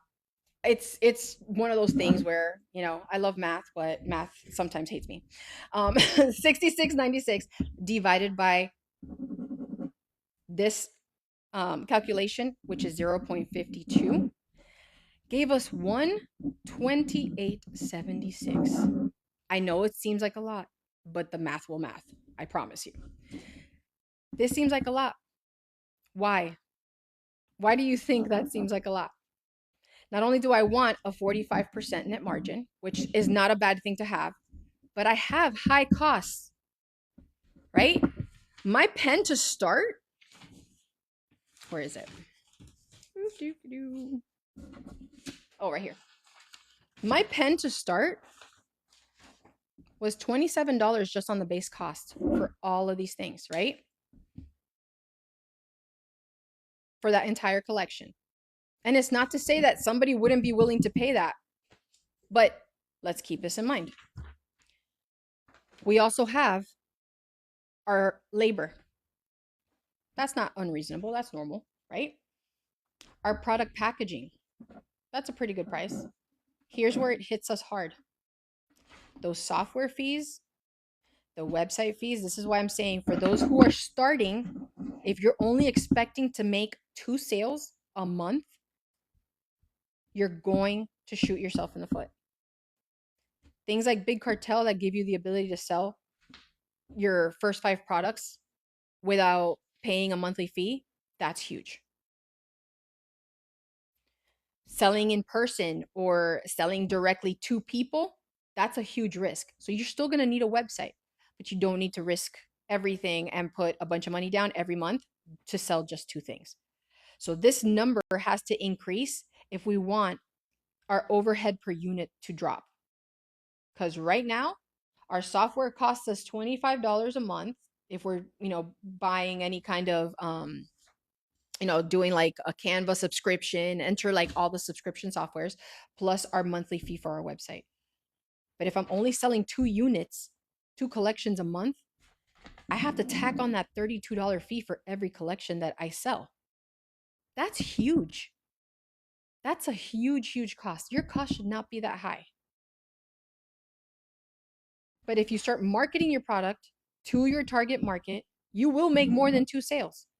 So here is where you need, yeah, this is, we're looking at pricing things correctly when you are in crafting, and understanding how to break everything down to reach the selling price that you need to for your customers without shooting yourself in the foot, basically. So I had estimated if, okay, I'm going to be conservative, I'm going to sell 2 per month. Well, that's not reasonable if I'm spending more on my software and more on my items. Now, this could very well happen, right? A lot of research has gone into understanding that when you're starting a new business, you won't make a quote unquote profit for 6 months, sometimes to a year. And if you're putting in the effort, that could very well be 100% of the case. But this business is not that difficult. You're not sitting there running a restaurant. Okay. You're not sitting there trying to get a bunch of labor or a bunch of uh, costs up front with, going to every craft show that exists or putting yourself on every marketplace. And if you are, you got to start cutting that stuff down. Right? I'm not going to give myself an additional $25 a month software when I can use the free version of that software, or I can find an alternative of that software. That's a cost that I can get rid of. There are options, right? Just like Big Cartel versus Shopify. If you have business coming through, and that's why they actually do that $1 a month thing, because for the first 3 months, they know it's going to be a little bit of a struggle, right? So if for the first 3 months, you're going to make 2 sales a month, this $39 fee goes down, right? By the time that $39 fee hits, you better be making more than 2 sales a month. So this 64 could easily go away. Software, you can get graphic software for free. Canva gives you stuff for free. Your website is $1 a month for the first 3 months if you do Shopify. Big Cartel is free for your first 5 products. Guess what I've already eliminated? That huge $32 per pen cost, right? Now, my $70 design collection is going to make more sense because I'm not paying $32 a month to have one software and one website. This is why this number matters, because I know that while this is valuable, it's that would completely be out of the league of my target market. Okay? There's a difference between ambition and being able to sell your designer collection and your stuff, but these characters are not ours. Unless you are specifically creating your own characters that are not designed by someone else and they are your design, or you have resale rights, you can't call them your own. You can't say, I'm going to charge $500 for them. Okay? Even Pop Mart doesn't charge. They have a specific fee that they sell to distributors. It's the distributors, it's the popularity that raises the price. Pop Mart themselves has a base price for all their stuff. So now that I know that Shopify has a 3-month special, and yes, my fees per my sales for the first 3 months might be 2, but I'm gonna keep pushing. I'm gonna keep marketing. I'm gonna get my videos out there. I'm gonna attend any shows that I can, understanding that that's gonna be a different worksheet or page that I'm gonna do, right, for that sales channel, because each sales channel has to have their own set of fees. This is just if I was selling on my website. So I know for the first 3 months, I'm going to sell 2 units. I may sell more. Fantastic. That means this price goes down. So we have our monthly overhead. For my website, it's $1. I got free software to do my design. So that's my monthly overhead just for this part alone is $1. I've already calculated all the other stuff. Here we have our expected monthly units. So I'm selling 2 per month. That's still the same. So it's costing me 50 cents per unit. I saved $31.50 by cutting out the software, the additional software cost that I didn't need up front, and going with something like a Shopify, which is $1 a month, or zero if I use Big Cartel. So I always recommend having a site, 100%. Please do not do the Cash Apps, do not do the Zells. You're putting your accounts at risk. You are risking your personal monies, especially if you haven't, you don't have your own business banking or any of that kind of stuff. You're putting a lot of your personal stuff at risk. I have 2 videos where I've literally walked people through how to avoid a scam because they were literally, oh yeah, just it looks cheaper until you do the math. You're 100% correct. So I do always say, have a website. I've given you guys 2 resources. One that is literally $1 a month for the first 3 months. If you're tech savvy, if you feel like you have a little more bandwidth with, being able, you want to have more bandwidth with designing, fantastic. I have my insiders who've literally done their website on Big Cartel and it looks gorgeous. But they have 5 products because they're just starting out. And that's all they need. They don't need Shopify, which is great when you expand your collections and you have a bunch of stuff that you need apps for and stuff like that, right? So keep it simple. You don't need all the fancy schmancy just to start making sales. Okay. I've already whittled it down by 50 cents. And on this worksheet, it gets to that point. We are going to cover that because that is in there. So if the price feels too high, that's literally the next one. I skipped around a little, right? But we just did the math. Where's my other one? I'm like, I did the math and then I just completely, there it is, right? If I kept that high cost with the website and I kept the subscription fees, I'd have to sell this item for $128 just to make that 45% net margin. Oh yeah, all that stuff. Oh yeah, how do people do discount? Girl, that's exactly what I've been like telling everybody, okay? When we sit there and guesstimate, that is the biggest killer of your business because by the time you do the math, you're like, I literally gave this stuff away for free. Oh yeah, that's all in there. We broke that down earlier. And by the way, this whole thing is going to be is recorded and I will be posting it on my Substack account. So we've broken all that down, right? But the biggest cost, even if I don't reduce the cost of my pen, right? Because all of these materials at some point that's going to be the average, especially when we do a collection. Because now we have multiple characters. We have a whole display, right? We're not just selling a pen. We're not just doing the one. We're doing a collectible. Okay? So you're providing more value. All right. I would have had to sell that for this price to even reach a 45% net margin. And what did we just do? We evaluated because the price definitely felt too high, right? My target market, if I did my research right, and I show you guys all of this on that Substack account, if you did your research and you said, this is my target market, I even have, God, I'm sorry for like skipping here, not skipping, but like going to another adjacent topic.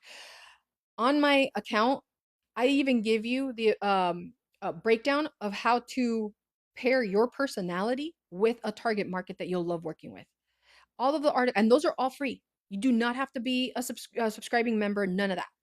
So I give you guys tons of resources. There's a whole calculator that does this for you that I give you access to, and I even walk you through it on a video. So keep all that stuff in mind, please. All right. Step 10, compare your related products. If this is your main product and that's all you're doing, this is the one piece that you're going to continue using. But do you have refills? And by refill, I mean, let's say you sell this as a collection, but in that month you're offering, let me get some of my other little characters, okay? Let's say in that month you're offering additional characters mystery bagged. And you can say, get up to 4 characters for the month. You can get the base or you can upgrade to get additional characters, right? Is that part of your add-on? Are you adding more customers? Or not customers, I'm sorry. Are you adding more products? Or are you doing this as your collection and that's it? If you're just starting out, please keep it simple so you don't overwhelm yourself with having to keep up with all of the different characters and stuff. Just keep it simple. Okay? Offer the one collection with the customizable feature. Trust me, that'll keep you busy enough as it is. And then as you start gaining and going through your timing and actually timing yourself on how much time it takes you, you're like too late. And that's okay. That's okay. You all are literally my people. That's why I created this account. And giving you guys the advice that I'm giving you is because I've been in your shoes, right? I didn't start from a place of, oh, let me break everything down. Let me see business wise how I'm going to. No, I did it out of impulsivity because I was like, oh my God, these things are so cute. I could definitely sell these. I could do all this stuff. I have all the time in the world to craft. No, I didn't. I didn't have all the time in the world. I have a full-time position. I have a full-time family. I was in La La Land, but I fell in love with the aesthetic. I fell in love with the cool collectability, right? And you know what stuck you there? The FOMO, the fear of missing out. That's what got you stuck. So your main product can just be that. Oh, thank you guys. I appreciate you. Thank you, Lisa. Oh, yeah. So this is the Chibi Snap Charm system, sweetie. That's, yeah. And they don't fall off. Woo! I can drop her. Still good. So that's literally the entire system. I have an entire system that I launched in April, and now it includes the display stands and everything. So there's so much I have to. Oh, and by the way, if you are still here or you're new, please go on the site. I'm giving Gingy and Lord Farquaad away. We're doing it as a giveaway, so that way you guys can win a collection of your own. So, all right. Anyway, going back, we're almost there. We're almost there. I keep saying we're almost there, and then I sidetrack. Main product. What's our true cost? Once again, we're going to keep breaking it down because guess what? All of this is going to help you put the numbers together. It's going to help you understand what you need to cut down on, right? If you have an entire bin of beads, you do not need more beads. If you have an entire bin of characters, do not go get more characters. When I tell you guys, please go to the article site, the Substack account, because I literally break everything down to you. If you have a limited set of, figurines, do not sit there and buy more just because people are buying these. You do the same thing every other brand does. Limited edition. I only got one set. Guess what? That makes it unique because you designed one set, right? People love that exclusivity. They love the ability to collect something and that nobody else has. Okay? Keep that in mind too. All right. So my main product is this collection. My true cost, all right? So let's go. Our 66.66 was that true cost. However, what did we say? We're reducing that true cost because we took care of that $32 fee. So our true cost, let me go back to I have so many papers here.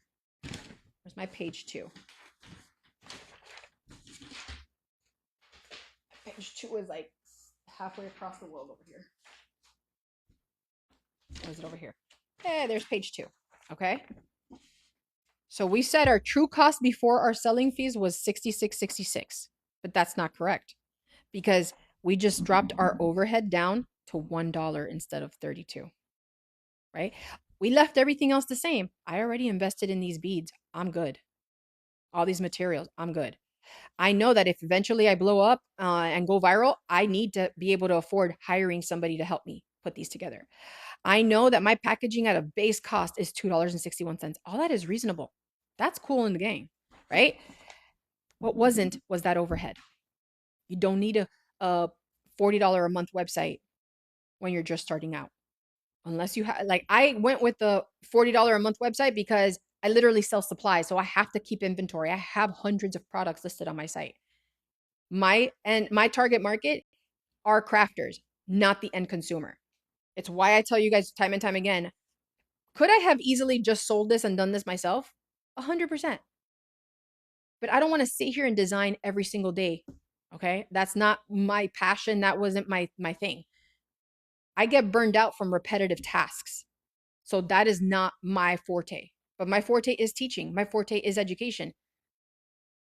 My 9 to 5 is quite literally traveling the country, training people on how to do their job with our software and our systems.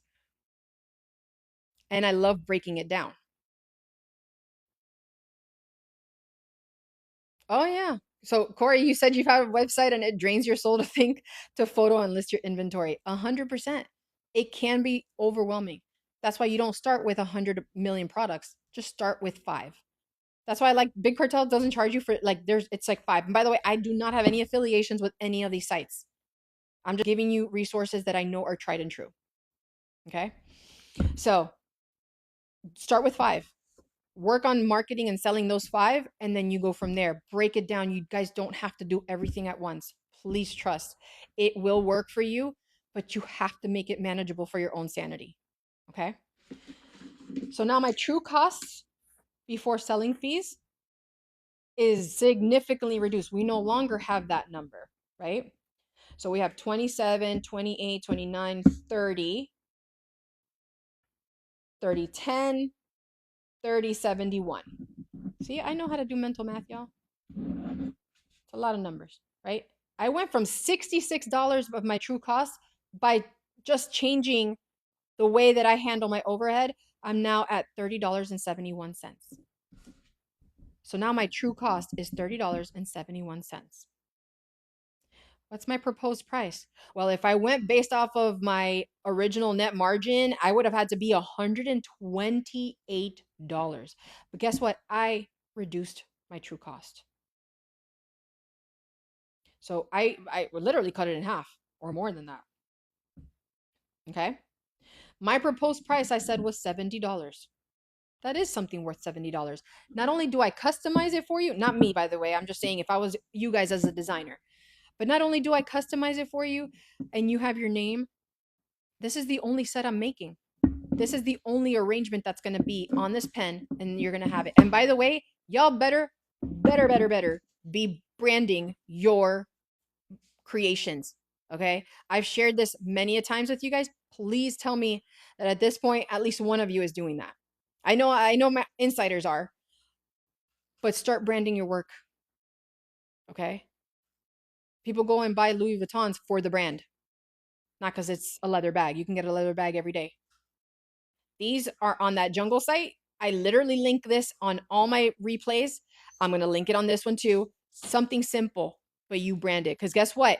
If your customer buys from you in person, they may or may not remember your name, your business name. Now they can't forget it. Pretty soon here with our, I want to say pretty soon because I can't promise it's going to happen by this weekend because, this weekend. But our displays, we're going to offer an upgrade option where you guys will literally have the tap feature. Honey, amor.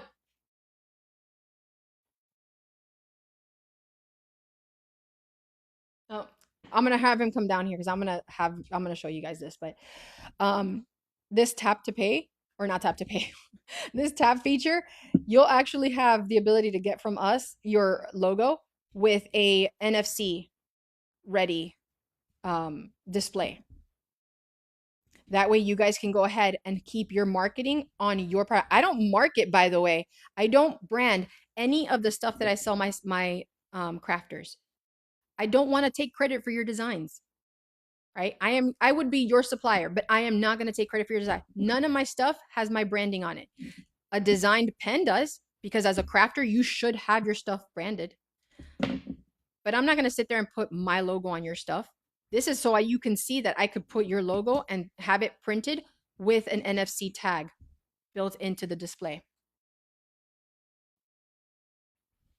So keeping that all in mind, our $30.71 true cost, our proposed price of $70, what does that give us?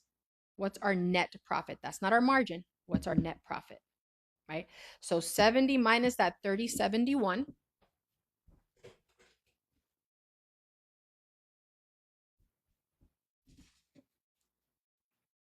Because that includes all your selling fees, by the way.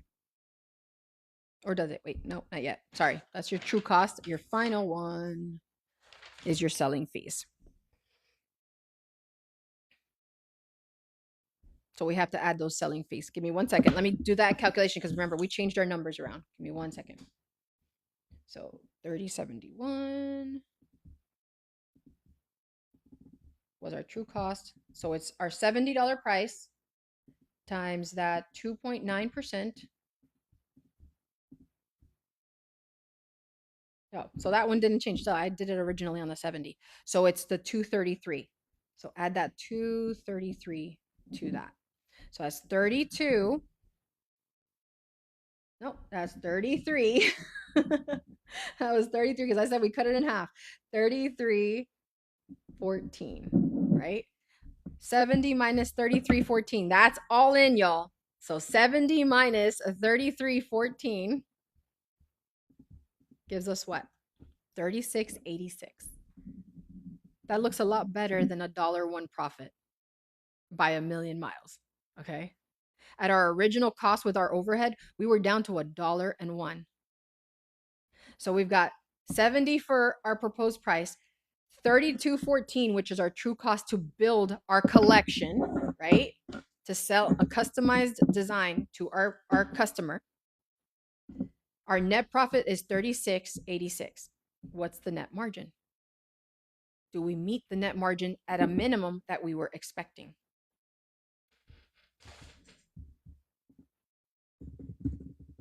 Do you guys think I met my net margin? Tell me yes or no if you think that now after we reduced our overhead. Hey, can I borrow your phone?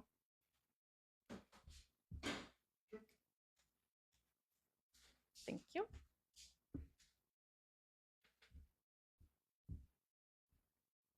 Okay, so let's do the math.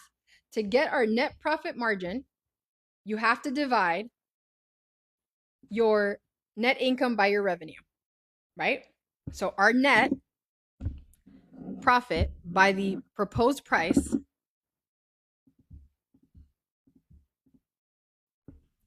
gives me 52% net margin. I was going for what? 45. Look where I am. Just because I made a simple change to my overhead costs. How many softwares are you guys investing in that you are literally letting just sit there, charge you $39, $40, $50 a month? How many subscriptions do you have that are not providing you any value in helping you sell?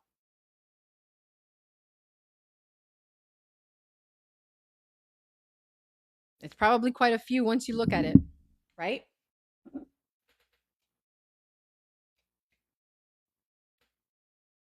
So, how sobering is this for a lot of you?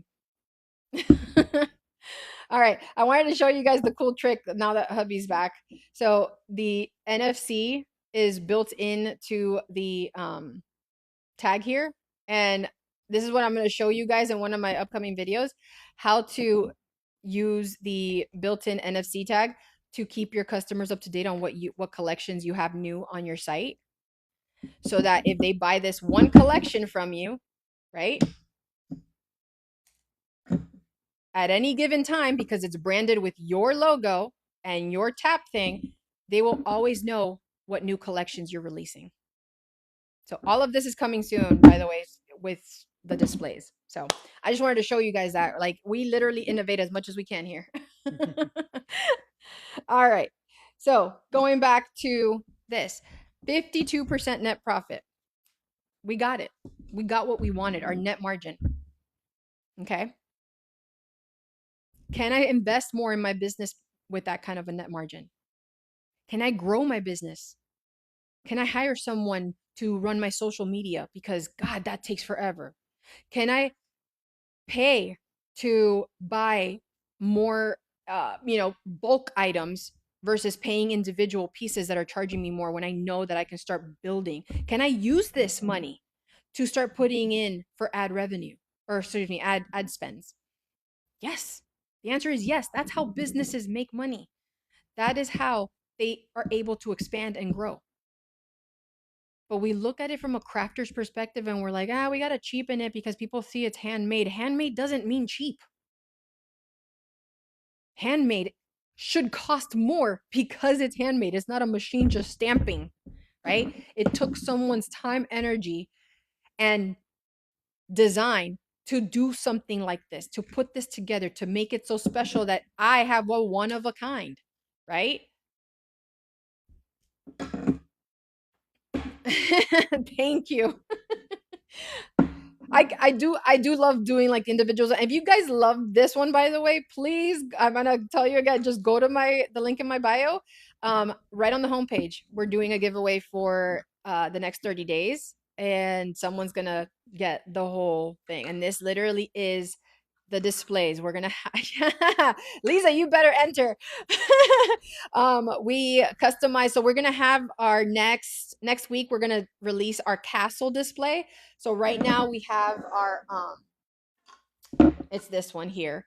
This is our like our standard heart and star display, and they are magnetically, charged and aligned, right? So we have like I can pop this into this one if I wanted to, right?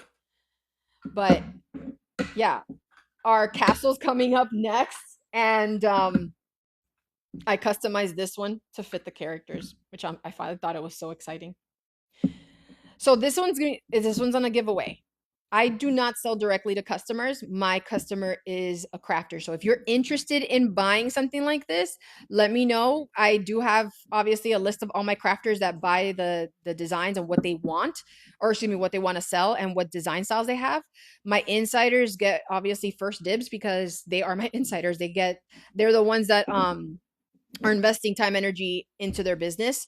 They are the ones that get, anybody who's interested in buying directly, they're the designers that I refer people to. I do not sell directly to customers. My customers, like I said, are my crafters. The ones who put these designs together. Oh, fantastic. So, Trish, just go ahead and, or are you talking about for the castle stuff? Because yes, I will be selling like the actual displays, and then you guys can do whatever you'd like with them. Um, you want the stand? Do you want the stand? Yeah, the stand. Oh yeah. So that's gonna be released. So this one, the castle's releasing next week. We already have this one on our site. As a matter of fact, Sharon got one of our first ones. It's actually literally sitting in the machine. I love the color she picked too. It's our cyan or it's more turquoise, but it's definitely a cyan and purple. She's doing such a beautiful, beautiful design with it. So yeah, if you love it, just let me know, DM me, and I will let you know when the stands, the castle stand goes on sale. But if you guys are on here and you're a customer and you're looking for someone who designs these, let me know and I will connect you with one of our designers, because they all have a target market that they're going after. And if you are a crafter, message me, because we are going to have a crafter network that I'm putting together. It's not a marketplace. It's literally a directory that ties a target market customer with whatever designs you have, and I'm going to have it available on there. So it's an insider perk that I'm going to have. And right now, we have 22 insiders. So they're the ones that are going to get the priority with leads. I do not, like I said, I don't sell directly to customers. I do not compete with my customer. Unlike some places that, they see what their customers do and then they compete with them. All right. So we hit our net profit margin. This is where you're going to do a price relationship check. I'm interested in, it's not letting me go to your shop. So if you click the link in my bio, or if you go to that's my site, chibiCharms.com. All right. And by the way, all the business resources stuff is there, like the link that goes to the business lab, all of that. Price relationship check. Was every product calculated separately? Yes, we calculated, because we're only doing that one collection. So yes, check. Every product was, you're welcome, sweetie, was calculated separately. Was the complete product did it communicate more value than a component alone? Yes. Someone would be willing to pay $70 for this because they're getting a one of a kind, versus going, hey, I want you to pay $70 for this one pen. They're not going to do it. right? But something like this is super unique. And now that we offer you guys to have the ability to brand, and we would literally put all this together for you, you would have stuff that's branded, okay, for your business. Not Chibi Charms, but for yours.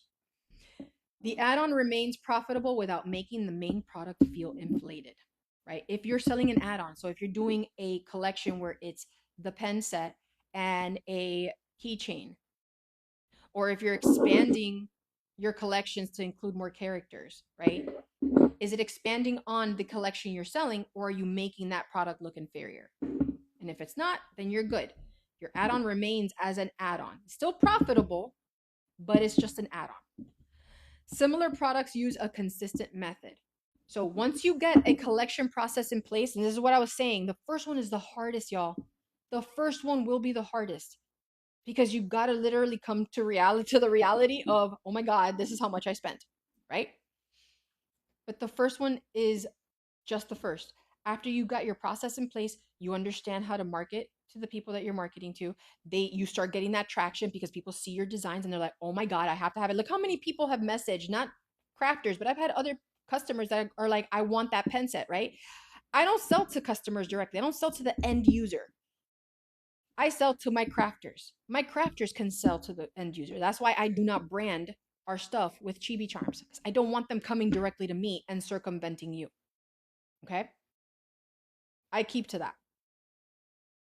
So, that being said, once you have that process in place, you're literally rinsing and repeating. There's no point in changing the game because you have a customer base built in that expects this beautiful customization from you. If you end up having 3 sets of each of these characters, guess what you're doing? You're designing a different design pen. Maybe you're doing a different rim on the character base, and the letters might have alternating, however you decide you want to do it, right? You're dolling up the base because this is all stuff that can be decorated, right? I can sit here and decorate this entire pen holder piece, and the pen holder is built to hold designs that are wide, that have expanded. I gotta find my pen here real quick.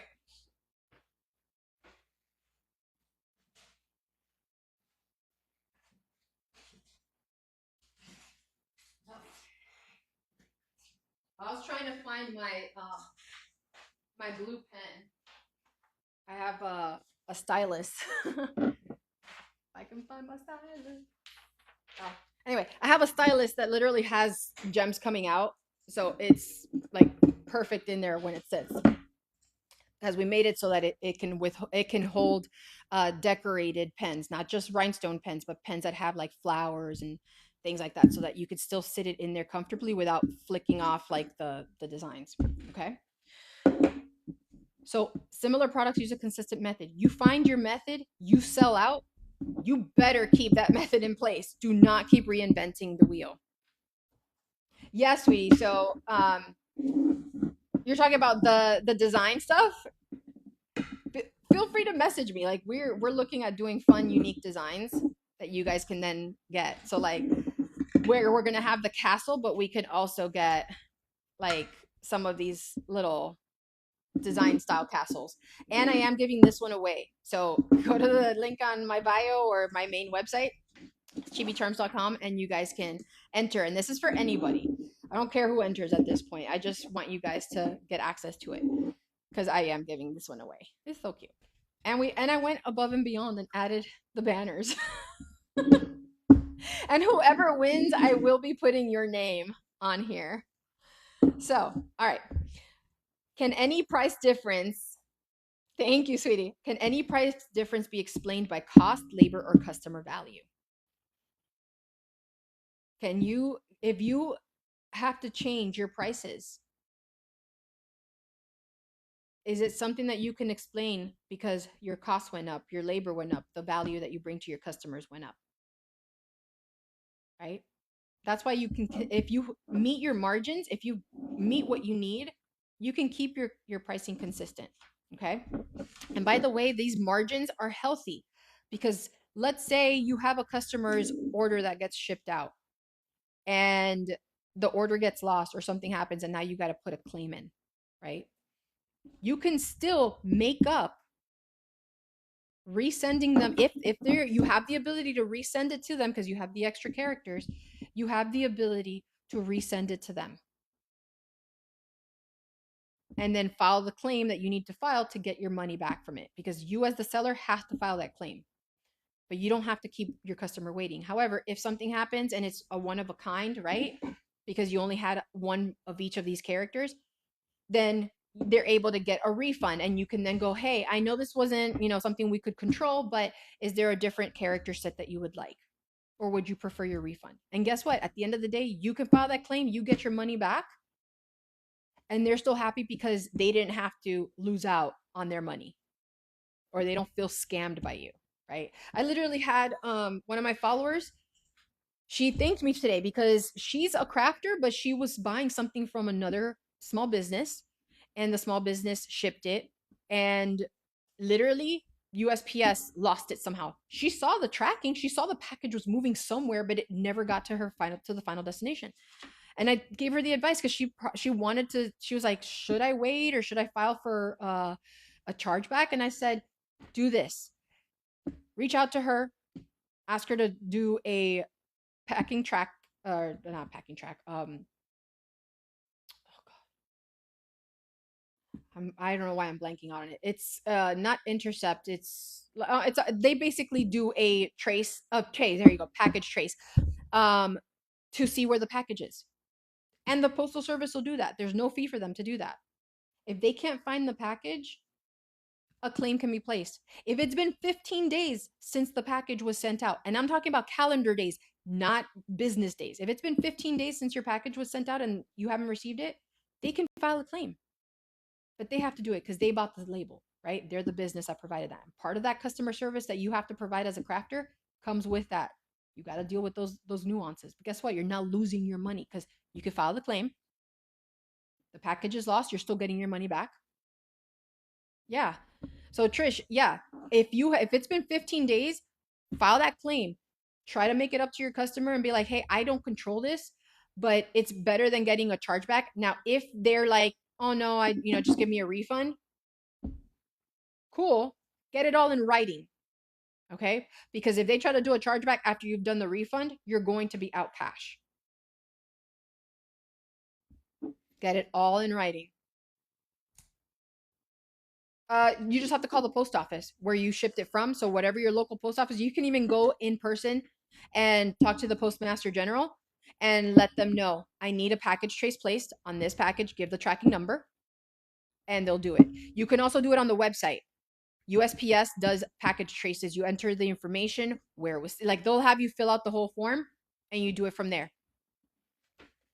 But if it's been 15 days since you sent it, you can file the claim right away. You do not have to wait for a package trace to be done. So I hope that does help. But yeah, so the customer who was also a crafter, like, she's like, hey, so yeah, the package got lost. She got the money back for a claim. She's resending me my stuff out. You don't necessarily have to make your customer wait the entire claim process, because obviously it's not something, yeah, it's not something that happens every day. But that's why that insurance is there to cover, especially when that loss is out of your control, right? All right. Prices were rounded only after the calculation was complete, right? We rounded this after so if I was still under my net margin, I would have had to increase this proposed price. So we're good there. If the price feels too high, which we kind of skipped before we went and did all this, we skipped it. But yes, which cost or production steps should be reviewed first? We realized right away it was our overhead. That was just way too much, right? We didn't have to be going all crazy buying a bunch of subscriptions and websites for selling stuff when there exist beginner friendly slash business beginner business friendly sites that do not cost you money to start selling. Your fees are still going to be the same for your selling fees, but they're not going to break you quite literally when you're just starting out.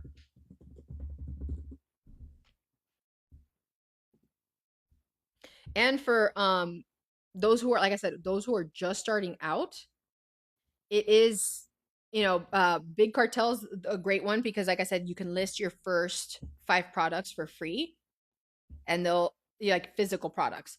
And they'll give you the ability to accept payments and do all that stuff. And they don't have any transaction fees that they charge you immediately or anything like that. Then you can grow into the bigger, uh, like the other site packages, like the 15 or the 30. That's great for beginners. It's great if you don't want to sit there through Shopify and deal with a bunch of stuff. But if you're tech savvy and you love all the Shopify stuff like I do, I went with Shopify. But guess what? They give you 3 months for $1 each. That's 3 months to be able to get your business started, kick started, get on there, start putting TikTok videos out, every kind of video to start marketing your business. Okay. Yes. Oh yeah. Those are the two. Big Cartel is superly beginner friendly. Shopify, like I said, is if you're a tech, I am more tech savvy, so I don't like the super simplified because there are certain things I like to customize, and I got used to doing that with Shopify. But a lot of people aren't techie and they don't like, dealing with all of that.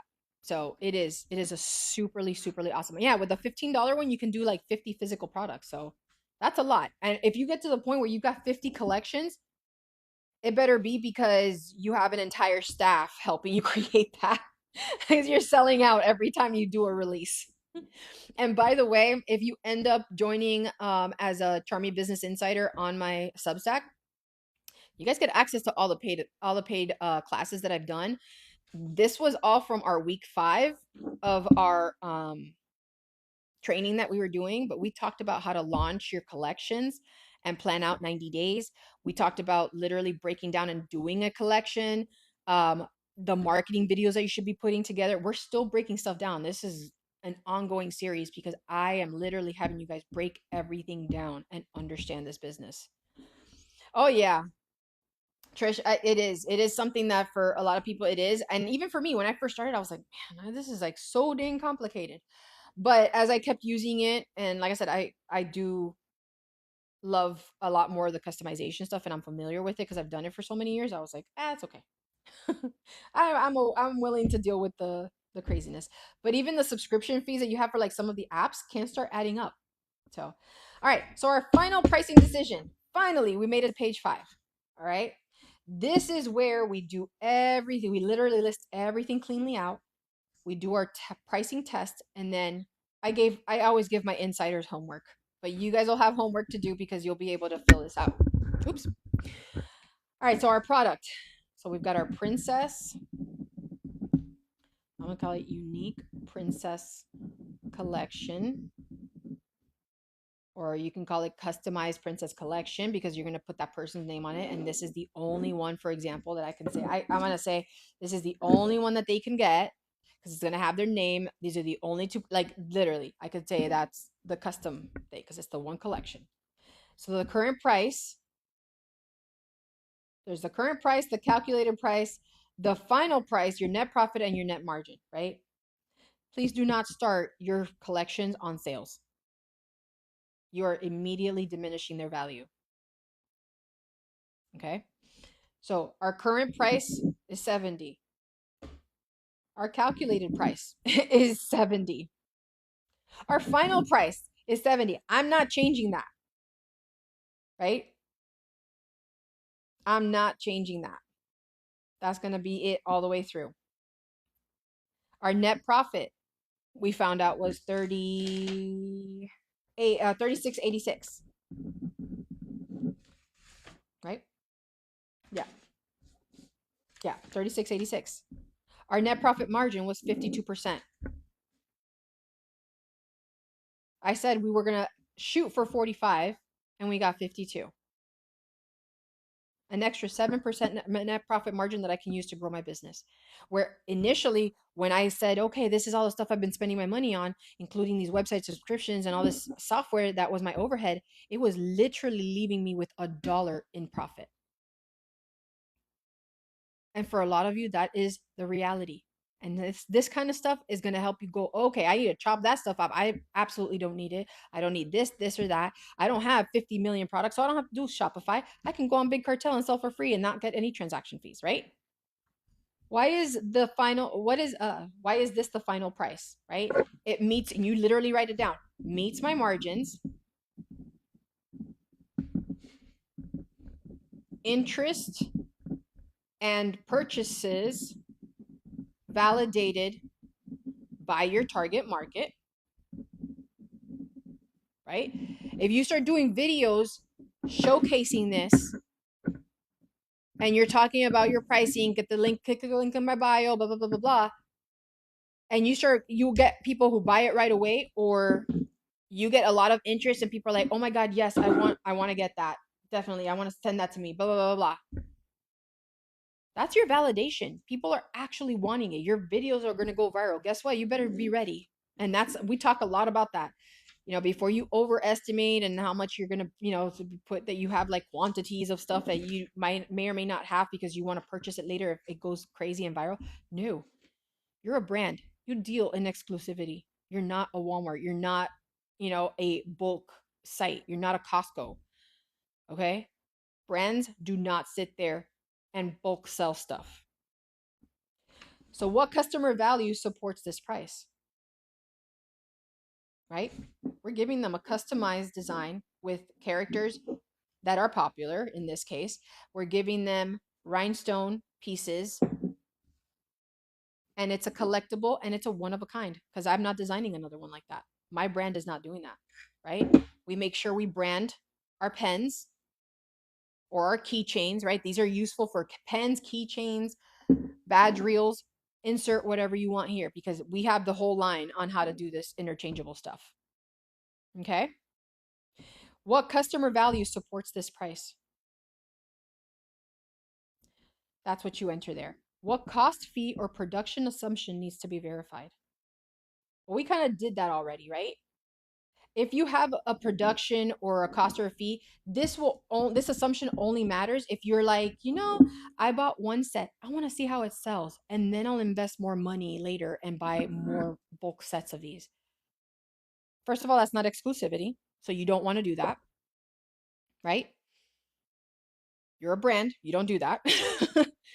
But if you got enough, if you said, what, I'm offering 3 or 4 sets, that you have a place where you can buy it reliably, your product assumption has to be, okay, I'm buying one to prototype and test it with my market, but if it sells and I get, more interest, and I will open up additional sales. Okay? That's going to be a big part. What cost, fees, or production assumption do you need to verify? Do you need to verify that item is going to be there available when you need to buy it? Or do you need to verify the shipping times? Because some of these places take 7 to 15 business days or sometimes 30 for that stuff to get to you. Okay. That's where you write that down. And then your final pricing test. All your materials were fully counted. Tasha, I don't sell this directly to customers. Like if you're not a crafter, I don't sell directly to you. I sell to crafters. I do have a list of crafters that designs all of this. So if you are interested, I will connect you with one of them, and they all have the Snap Charm system. So they will sell you, and you get to see all the different collections. Oh, you are a crafter. Okay, yeah, and go. Sorry, I always have to differentiate because I don't sell to end customers. My customers are crafters. But yeah, if you go to the link in my bio, yeah, we have the whole Snap Charm system in place, so you can adapt it to any of your characters. We are going to be here pretty soon. I want to say next month. We're going to actually we're already approved sellers of the Chibi brand. So we're going to actually have characters that you can buy. We are going to have licensed characters you can buy. All right. So going through our final press. I'm just starting a business. Yes, sweetie, please do not buy anything yet. Okay. If you are just starting out and this is interesting to you, do not spend $1 until you know who you're going to sell to. I am going to tell you that every day. Do not buy anything until you know who you're going to sell to. And when you identify who you want to work with and who you're going to sell to and the manner and what you're going to offer, then you can start testing, prototyping, buy a little bit of something to test the market, see how much time it's going to take you to create your videos, to put together your supplies, put together a design, right? That's all stuff that if you're learning, if you're just new, please do not fall for like all of the lives that exist where they're selling you bulk stuff. At the end of the day, they are a business, but you do not have to break your bank to get started. Okay? I will always advocate that you do not buy anything until you know who you're going to sell to. When you can visualize who your buyer is, then you can go, okay, I'm going to create this test design and see what reactions I get. And when you do your videos and you do your style of your videos with all your aesthetics made specifically centered around the design that you've made, and you get the reactions that you're expecting, not only likes, but you're getting comments, you're getting DMs of, oh my God, I want to buy that. How do I get that? Blah, blah, blah. That's your validation. You hit it. You got it. Now you can start investing in getting what you need. Because not only have you done what your pricing is, what you've the research to know how much it's going to cost you to make a full set of this, if you end up doing more than one, but you're prepared.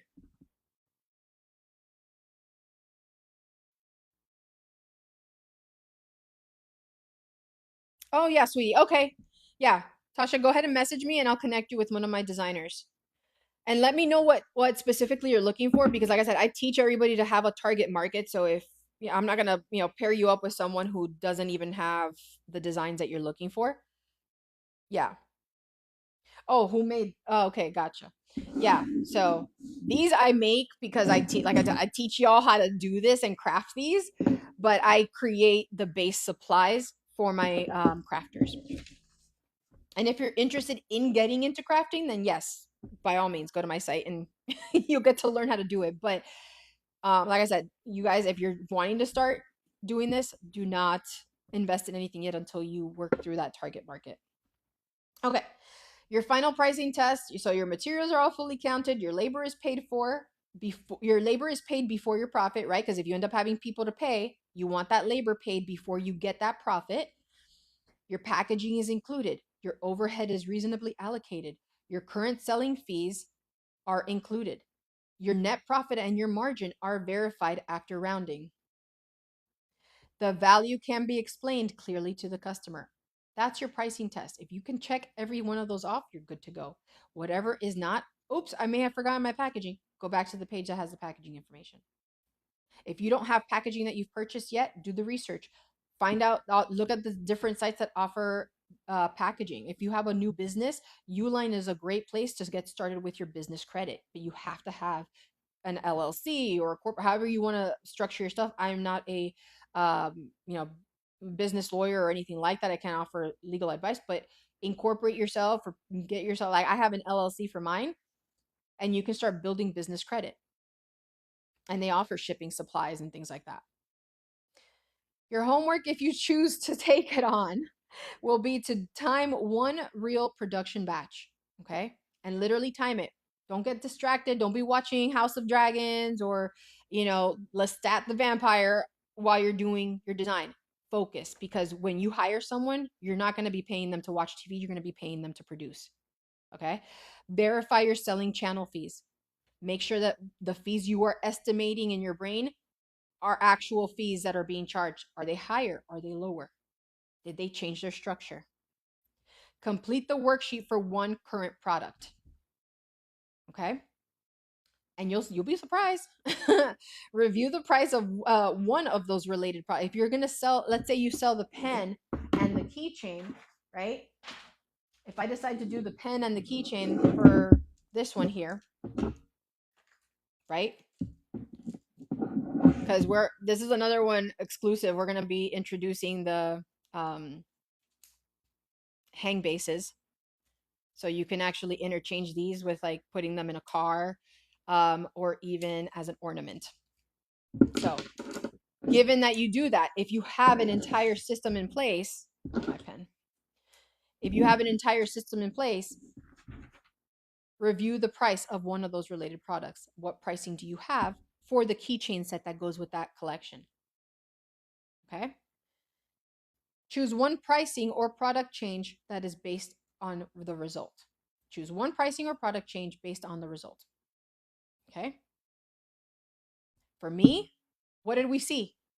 We saw that There was no way this was going to be a profitable design if I kept the website plan package that I had and paid the software fees that I was paying. Alone on those two, it was $32 a month that I was going to be paying out of pocket just to support that. I don't need to be paying that much. And I'm not talking about 32, I'm sorry, not $32 a month, $32 per pen because I was only selling two at a time, right?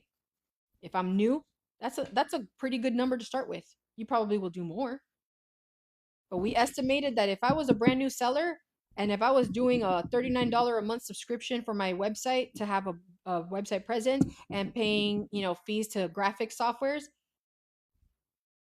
I was going to be paying per sale $32 out of pocket for that overhead. My overhead alone was killing the margins. And when we made the change after evaluating our pricing and our overhead, we hit our number. We hit more than our number. We wanted 45, we got 52. Okay? I know this was a lot. I know for some of you, you're probably like, oh my God, my head is spinning and I've got a lot of questions and this was all insane. Hold on, let me flip my camera here. Right? For a lot of you, this was like mind blowing because you never thought your business had to be this broken down to understand your pricing and understand how your pricing matters. And if you actually want to make this a business or if you're continuing it as a hobby, because if you're giving your product away, it's a hobby. All you're doing is charitably giving people cute designs. Okay? You're not making anything back. Because yes, you might be paying even if at that dollar net profit, I was making back the cost of this, but if I wanted to make this a sustainable business, there's no way that that would have been sustainable, right? Let's say I would have needed to pay someone $20 an hour. There's no way I would have been able to cover that, right? I just had it at the base 15. So numbers matter. Understanding the breakdown of your products matters. What you offer matters. Don't get frustrated. Don't start fire sailing anything, right? I think to me that's the biggest frustrating thing I see in our industry is that we have people who got into it because they were like, oh my God, that's so cute. I love that pen. I can do it. Never took the time to research what it took to actually run it like a business. Didn't do well in sales. Had a bunch of inventory. Got overwhelmed. Felt embarrassed. Destash. They want to destash everything. And then they're like, oh, $2. Or now with this auction thing here on the site, right? Selling things for $1. Like, I don't care how much TikTok is paying you. That's insane. Insane to sell something like this for $1 for an auction. You're not going to make your money back. That's not a business. That's a charitable giveaway. Lilium, like an opinion on the shipping matter that I left on. Yes, sweetie. Okay. Thank you. I'll go ahead and check it out. So that's going to be the takeaway from today. You guys got access to what I normally discuss with my Charmie Business Lab insiders. It's important we talk about the business side of this industry. Too much, we get too wrapped up on the pretty, right? That we think it's pretty normal to sell things cheaply because we think we have to because it's crafted. So my weekly calls with our insiders are Tuesdays at 7 p.m. Eastern, and I start promptly. The shortest call I've had with them is an hour. The longest one is 3 because it'll depend on the topic we're covering. These run typically 1 to 2 hours, depending on what we're covering, but we break everything down, right? This is all business. I do not focus those weekly calls on design aspects. I show you guys social media. Like I did a whole training on repurpose on how to be able to create one piece of content and send it out everywhere. And then Thursdays I do TikTok. So I typically do those at 8 p.m. Unless there's a day I can't go live, then I'll let you guys know. So Lavita, yeah. Oh, hey, sweetie, I haven't seen you in a hot minute. So to me, that's one of the reasons. Okay, so I told you guys my history with this. Like I started with keycaps, right? I loved making the little cute chibi keycaps and customizing them, because I always feel like you have to, don't just plop a thing on there and be like, cool, all right, buy this, because anybody can pretty much kind of do something like that if you're just doing a basic thing. I went and it's handcrafted, so you got the little paint, and I was just like, oh my god, these are so cute. And then I started getting people going, oh my god, I love that. So I made a bunch, and then I was like, oh my god, I'm burning out. Right, because I loved the aspect of creating once. I didn't want to repeat it. That's why I told you guys, create collections, but don't mass sell them. It will burn you out. Okay, do not mass sell. You are not a Walmart. You are not a Costco. You are a designer, and designers do not sit there and bulk sale stuff. So when you do that, make sure that you offer things limited. If you only invested in getting a one, even if it's just one set of characters, make it unique. Like, it's customized, or you could, even if you don't invest in this system, make it your own. Get a little charm and put the person's name on it. Put your business information on it. Always, please, God, you guys, brand your stuff. I have my logo and it's little, but it's on there, and it's my stuff is on there. So if I sell this, which I won't be, these are all mine. If I were to sell this to a customer, it has my branding on it, right? All your stuff should have your branding on it. But yeah, Lavita, I do the same thing. That's why I was like, I had to change the way I was designing and showing you guys stuff, because if I tried to do the same thing repeated over and over again, it would burn me out. So that's why I decided to focus on crafters and teach you guys the business side of things. That's what made me successful, especially on like Whatnot and things like that, because I did innovative things. I sold things differently. I didn't sit there and go, here's a bead. This one's pretty. I didn't do that. I was like, wait, I don't want to do that. Right? I mystery packed my stuff. I was like, all right, y'all, we're going to do this. Blah, blah, blah. And I loved it. I loved it.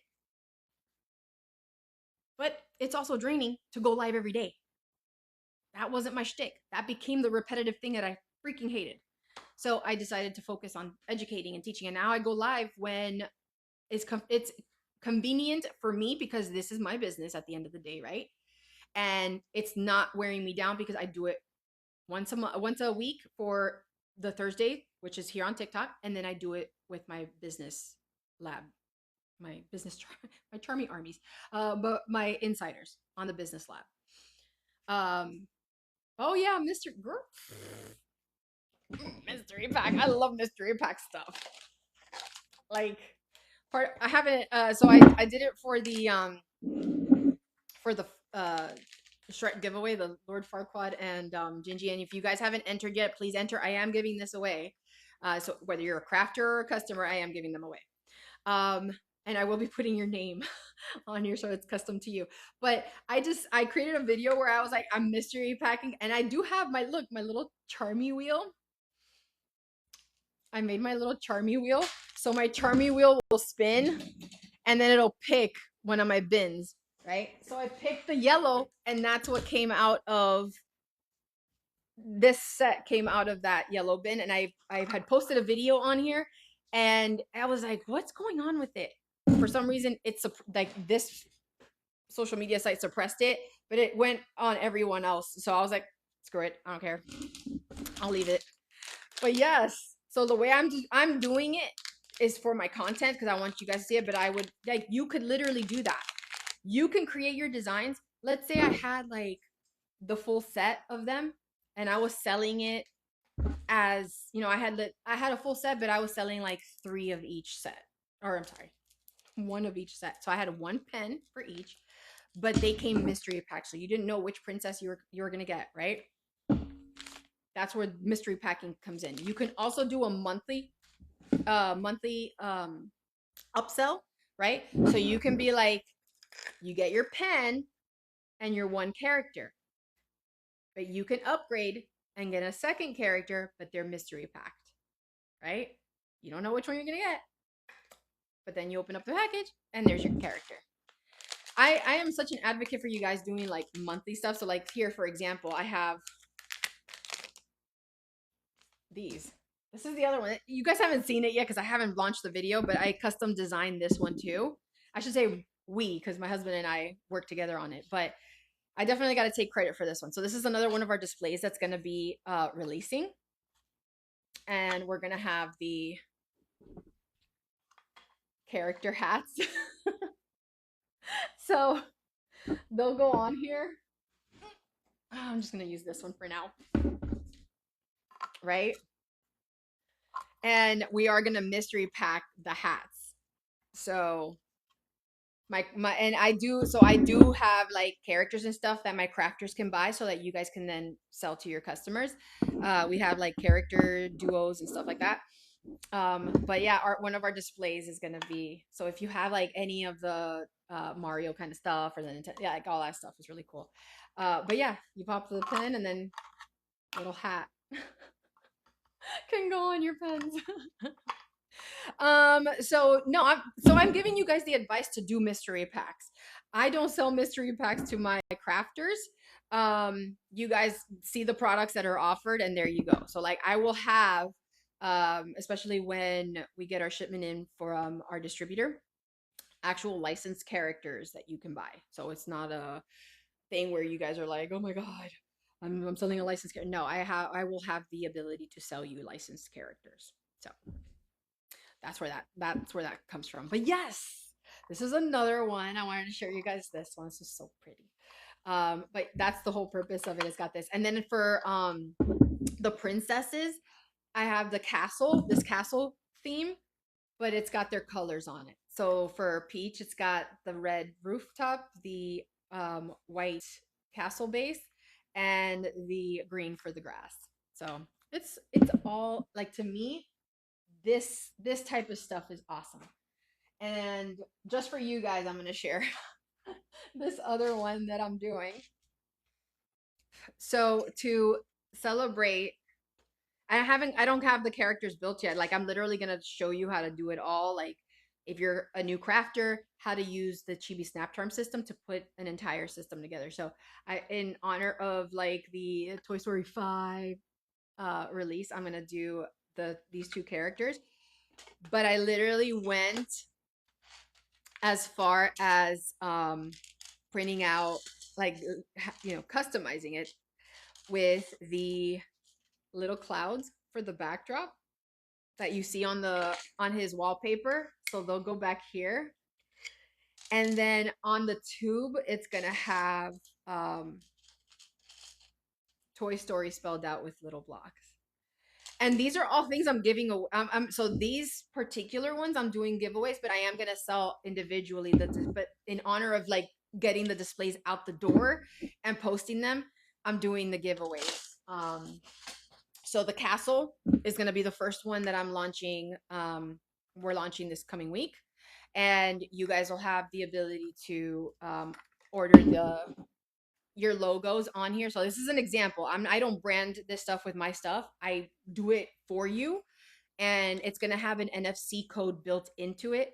So that way you have your branding on your displays when you sell it to your customers, and they'll be able to this one's already enabled, but they tap and it can go to whatever page or link or whatever you want to send them to always stay on top of what you have to offer. So like if they love the collectibles that they have, your branding is there, right? I teach you guys to brand your pens. These displays I'm gonna have available for you to brand, so you'll get like it'll have the ability for you to upgrade to that. That's something that we're gonna kick off for next week.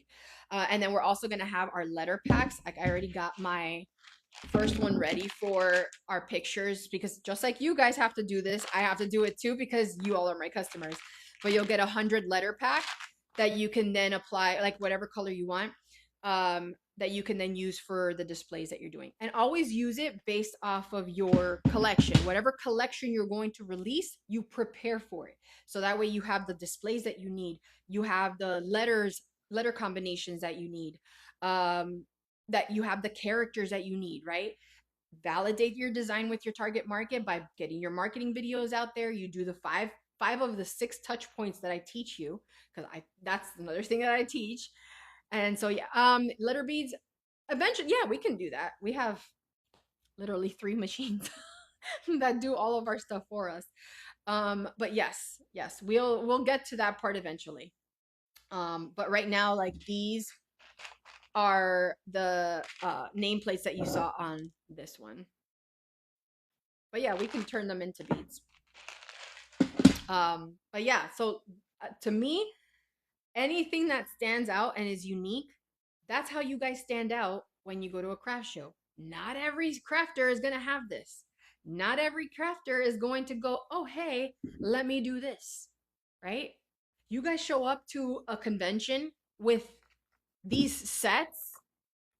How quick do you think you're going to sell out? And charge 70 bucks a pop, by the way, with your 52% net profit margin. You won't even make it to half the show. You won't. So I am looking to, fingers crossed. I exactly be more like fast AF, 100%, 100%. Because guess what? You can offer it as something unique because nobody else in that show is gonna have it. You can sit there and write, do whatever you want because you're the crafter. You can create it, and then the moment you put their name on it, it's gone.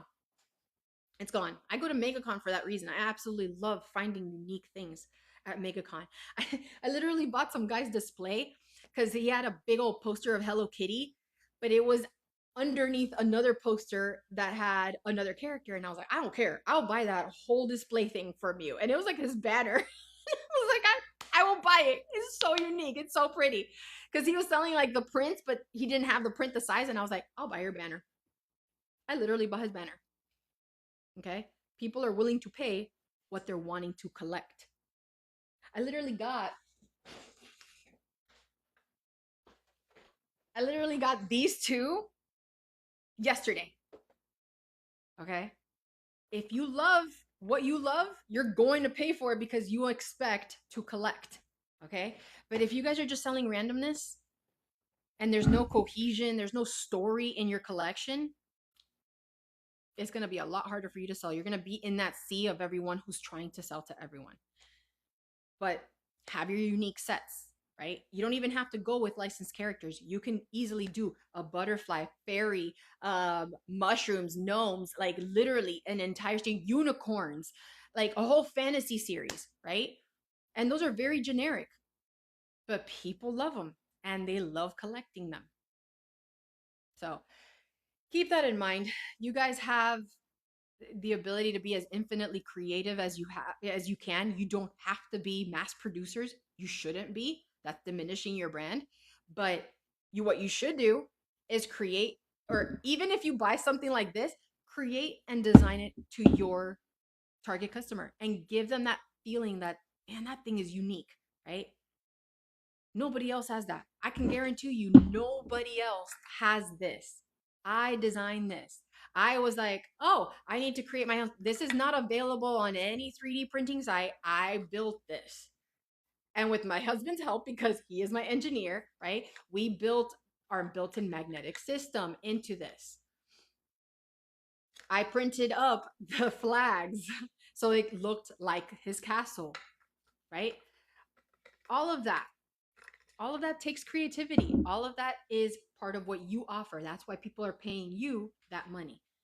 But if you don't know how to price yourself, you're literally leaving cash on the table and you're undervaluing what you're offering. You're literally giving your stuff away for free. Good number for a collection, 25. Oh, that's a lot. So here's how I would do that, by the way.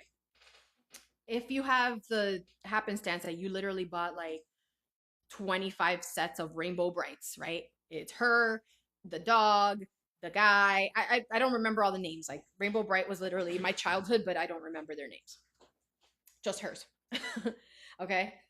Let's say you did that. You fell for one of those lives and you're like, I have to have like 20 of those characters, blah, blah, blah, blah. We were just talking about that mystery series. So break out your characters. Who do you have the most of? And then keep going down. So if you have like 10 of one character, 6 of another, 3 of another, 2 of one other set, and maybe 1 of the final 5th one. As they go down in number, that's the rarity. Okay? Think of it like any mystery box and things that you've bought. There's some that are available in almost every box, but as they get lower in number, that's your rarity. So the way you do it is very similar to what I just talked about, right? If I had a whole full set of uh, characters, and maybe I had 3 of him and 3 of him, but I had 2 Shreks and 1 Donkey, I can sell 3 sets and design each of these pens differently, right? So it'll be 3 different design pens. I can then have mystery bags for the Shrek and the Donkey and offer them as limited only. So if you buy this, you have the ability to buy up to 3 mystery bags. And guess what? Once those mystery bags are sold, they're sold. So whoever else buys the second and the third set, those are sold out. That's how exclusive your stuff was. Okay. So when you're doing these kinds of sales and you have a bulk amount of characters, you can even break it up where you do different designs for that character. I have that. I have where I have some, different character. Like I had these that I bought, but I only have, so I have one that has like 3, and then this one's by herself because I bought her from this little set. But I took her, where's the other chick? And it was a little set. So I built this out of it was like a little kitchenette set. And I built that out of that kitchenette set, where it's like a little bakery that she can have. And then I added as an additional topper, take my character stand off of it, the little cake. It didn't come like this. I glued it in so the cake was ASMR, right? I added my base or my character mount on it. So now I could switch, and now I have a 2 character set, right? So here's my collection. She actually smells like strawberries. So here's her, here's this one, and now I can offer them as a collection. You can buy one, the other, or both, but these are the only ones I have. They're exclusive. It's not hard. It's just how you frame it and how you put your brand out there to design it. Okay. So you guys have a ton of characters, save some of them. You don't got to release them all. Do an anniversary design the next year when you roll that next set of characters out, right? Whoever missed out on that first exclusive option may go, oh, hey, let me buy it now because, man, she's got it. She has it available. Nobody else has it anywhere because you held on to that stock, right? Or you can do at the end of the year when the holidays are there and everybody wants to create some kind of gift set that's unique for their family. You bring back your retro collection or whatever collection you want to say, and like flashback, it's a flashback collection. We brought one out of the vault, right? That's the mentality you guys have to have with this. You are a designer.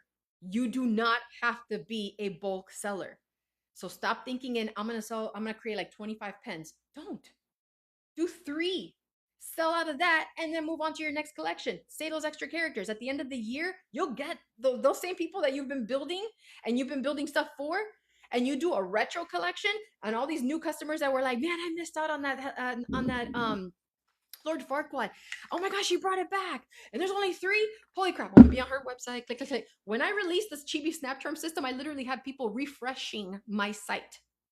I'm not even joking you. Because this whole thing was unique to the system. And I'm not talking about there's never been somebody who's put a magnet on a thing. No, nobody's been able to successfully do it without these things falling off. That's the difference, right?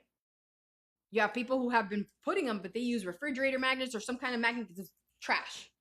And they never thought to make sure the polarities were the same for your bases versus your characters. Never thought that, oh, hey, let me make it into something interchangeable with other systems. Like we have our flex bases, right? Our flex base, which I don't know if you guys have seen those videos. If you have like customers that love their badge reels, right? They have badge reels and love being able to swap them out. Our flex bases do the same thing, right? I can then swap it out, change them out. You want to do a brooch design for your customers and release that. Now they can have a new brooch on every day and snap it on and snap it off to their badge reel, right? The more unique you are and the more limited you are, especially as a designer, the more people are going to want what you have, especially if you unleash your creativity on those, 1 to 3 max designs.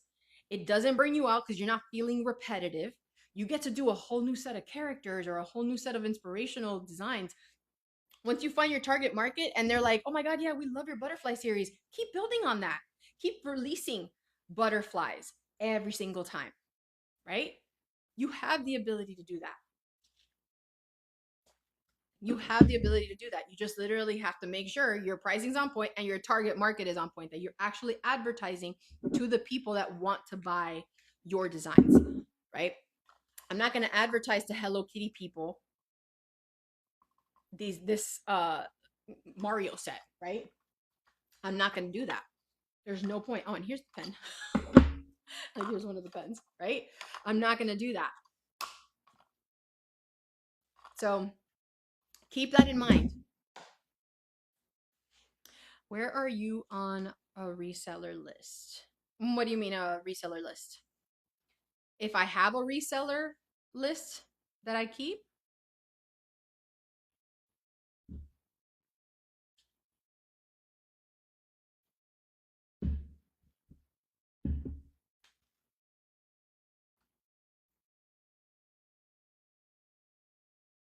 I have no idea what you're asking. I'm sorry.